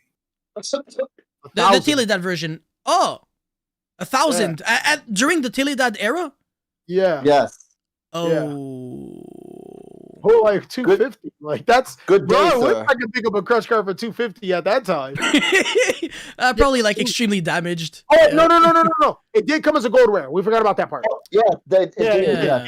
It did. Okay. I still have the gold rare video. was 250. Yeah, that makes sense. Gold Series. I That deleted the it. Gold Series. Sark still were 1,000. I think you can live without Gold Sark though, no? I Teledad? mean, you can, but that's because nobody could afford it. Yeah. But by the way, And Populous it's is a 2 price of. tag, so it was hard to get. You know what I mean? Gold Sark. Oh, this was in 2000. Yeah, here it is, 2009. June the Yeah. 7th. That's when it came out. The Gold Series for Crush Card Virus. June 7th, 2009. It came out in the Gold Series. I remember that. And they were like 200-300. Yes. So that's fair. I mean, like, and you could, like, again, you could play without Gold Sark. It was possible, but it was like, obviously, you're going to build Fire King's the most optimal way, right? Yeah. So put together Teledad the most optimal way. Fair enough. I definitely don't think it was 3 of them, but like 1 to 2, that'd be pretty optimal. In theory, if if let's say you had like a budget of infinite dollars, and you lived through every single era of Yu-Gi-Oh, what would be the most expensive, completely 100% optimal deck to play? It would have to be like the one with like Cyberstein and Crush Card. But how expensive were they on like during their prime? I think the deck would have been like over 10K. I don't know though. It's. I think it was like Chaos Turbo. No, maybe not. Hold on a second. No, I don't understand the question. The most expensive deck of all time, if you had to play completely optimally, and like it includes price cards, including price cards. Not be Golden? And you had you had no, and you had all the money in the world. Yeah. What deck would you choose? Like, let's just say you live through like every era of the game, like all of them, the most expensive. Yeah, every era. Oh, including price cards. Vanquish Soul, maybe Sword Soul. I don't know. No, yeah, something. But they wouldn't be the most expensive. I'm talking like what would be the most expensive. I thought I was answering Jay's question. I thought he said whatever. What you want to play? No. Yeah, okay, yeah. Okay, I mean, like the most expensive would probably have to go to like what you said. Maybe Cyberstein, or Teledad. I think either one of those would be. Lightsworn is actually pretty high up there. Oh, Lightsworn. That's true, actually. Especially the 2014 Lightsworn with Minerva's. That might be a good one too. Yeah, but 2019 we had another expensive deck. If you wanted to play like perfect, it was Danger Thunder Crusadia Guard Dragon, because Chaos Emperor Dragon of Armageddon was like a real prize card that you wanted to play. It was Minerva 2.0. Holy crap! But that long name, Danger Crusadia, Danger Thunder Crusadia Guard Dragon, yeah. With Chaos Emperor Dragon of Armageddon. Then that deck might be the most expensive because the Chaos Emperor was 2,000. Yeah, that's. I mean, because that Crush Card, I don't remember ever clearing more than 1,200. You know what I mean? Cyberstein, really? I don't remember it clearing more than 1,000. Chaos Emperor is 2 by itself. Not to mention the rest of the deck, the Thunder Dragon cards, the Guard Dragon, like I don't know. It might be that deck. That's crazy. Yacine, ton logo a l'air d'une crevette. Ben non, c'est Cybernetic. Attends, merde. Yeah, but j'ai oublié le nom. I mean, Vanquish Soul is the most expensive bad deck. Like, how much would it be actually if you pimp it out? The core, just the max rarity is like $800, $700-800. Okay. It's coming for I just picked up the core, so it's like it cost me I think $7 and $800. You balling. Couldn't tell you the exact number. It was just I threw cards at it. Oh, Chaos Emperor were like 1,000. Yeah, okay. I don't think they were 2K. Okay, all right. I thought they were 2K. Yeah. Crush Card was 5K. I don't remember Crush Card being $5,000. For some reason, I do remember Crush Card being extremely expensive. I do remember over 2-3K. You remember over 2-3? At a time, when it was good, I don't remember. I remember it getting very expensive, like afterward, but not like. I don't remember, but memory doesn't serve me well. Yeah, me neither, honestly. I wasn't really around. I wasn't really paying attention. For sure. No, I'm gonna make me a Dark Arm Dragon deck. School, so Dark Arm Dragon deck. Just for the fun for this format. Yeah, for modern, okay. I mean, Dark Arm Dragon is like the easiest card to search, but I don't think it's gonna do anything. No. We need like modern version of like old school iconic cards like Dark Armed. That would be insane. Stop. Don't imagine do and make it super expensive. Like, we just got flames, man. Light Arm Dragon, yes. Do we have something like that? Light Ray Dragon. Monster, right? I mean, it's a worm. Sure. Yeah, exactly. Yeah, and we even have like a Chaos version, right? Chaos Ray or something.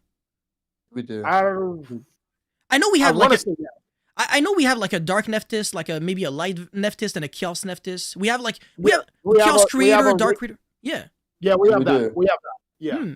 Yeah, we have like a Light and Chaos version of like all the older dark monsters. I don't remember a Chaos Armed Dragon though, but I'm pretty sure that card would be pretty good. Yeah, I don't see any of like the Dark Arm one. Yeah, I gotta check, but I mean, there's a lot of potential.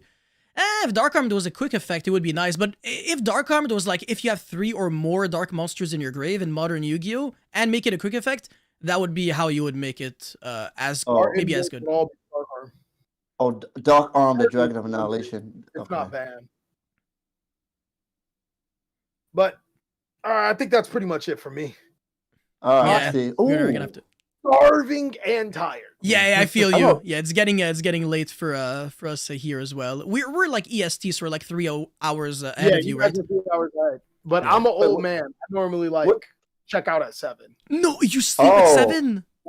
No, I don't sleep at 7. Okay, okay, I okay. like, You just you know, just crash. I get on my office. I go talk to my kids. You know, I deal with my family. You know, Mhm. I try to get, Your family life starts at 7, and then it ends at 10. Yep, when I pass out. Yeah, nice. It's nice though. Sleeping early is the best. I mean, it's the way to live an optimal life in theory. It's just that I can't do it because I'm lazy. Mhm. I'm too lazy to I'm sleep one- early. Oh, You know, for me, it's by default. So, you know, Must be nice. my kids got to go to school in the morning. I take my youngest son to the school now because he just broke up with his girlfriend, and you know, he wanted to put some 3-6 Mafia in the car and stuff like that. Mhm. And then you know, I like to go in the gym in the morning. I love gym in the morning. So. Oh, that's like unplayable for me. It's like my worst matchup. No. It's like I like gym how you as use late as video possible. for regular things. It's funny. We gotta make a Yu-Gi-Oh a YouTube video on that. Like everything in life is always like we always find analogies to like everything we do in real life. Like we would Yeah, go to that's like a true. restaurant, the bread is insane, bro. Oh my god, this pizza is tier 0. This is so unhealthy. Oh my god, no freaking Literally way. unplayable. You like you're playing with your credit cards and you're shuffling them. See, that's a video right there. That's a video. Exactly. We gotta work on that together. That's great. Y'all, I'm done with y'all. I can't. Man, but All right, anyways. have a good. Hmm? Have a good night. Have a good night. Have a good night. I'll see you guys when I see you guys. For sure. Yeah. All right. Thank you guys so much for tuning in this live stream. It was an absolute blast. I had a lot of fun. I hope you guys had as well. And thank you as well, Leon and Jay, for the beautiful stream. And also, please, guys, subscribe to both of them. Link will be in the description box. And I'll try to catch you guys as soon as possible. So yeah, thank you guys again. And I'll see you guys very soon. Peace. Hi, boo. If I can find the button. That was really bad. Hold on a second. Oh my god. All right, there we go. You know what? It sounds like it's off. I was just about to turn black. Yeah, I got it. All right. For How sure. old, how old is your oldest son?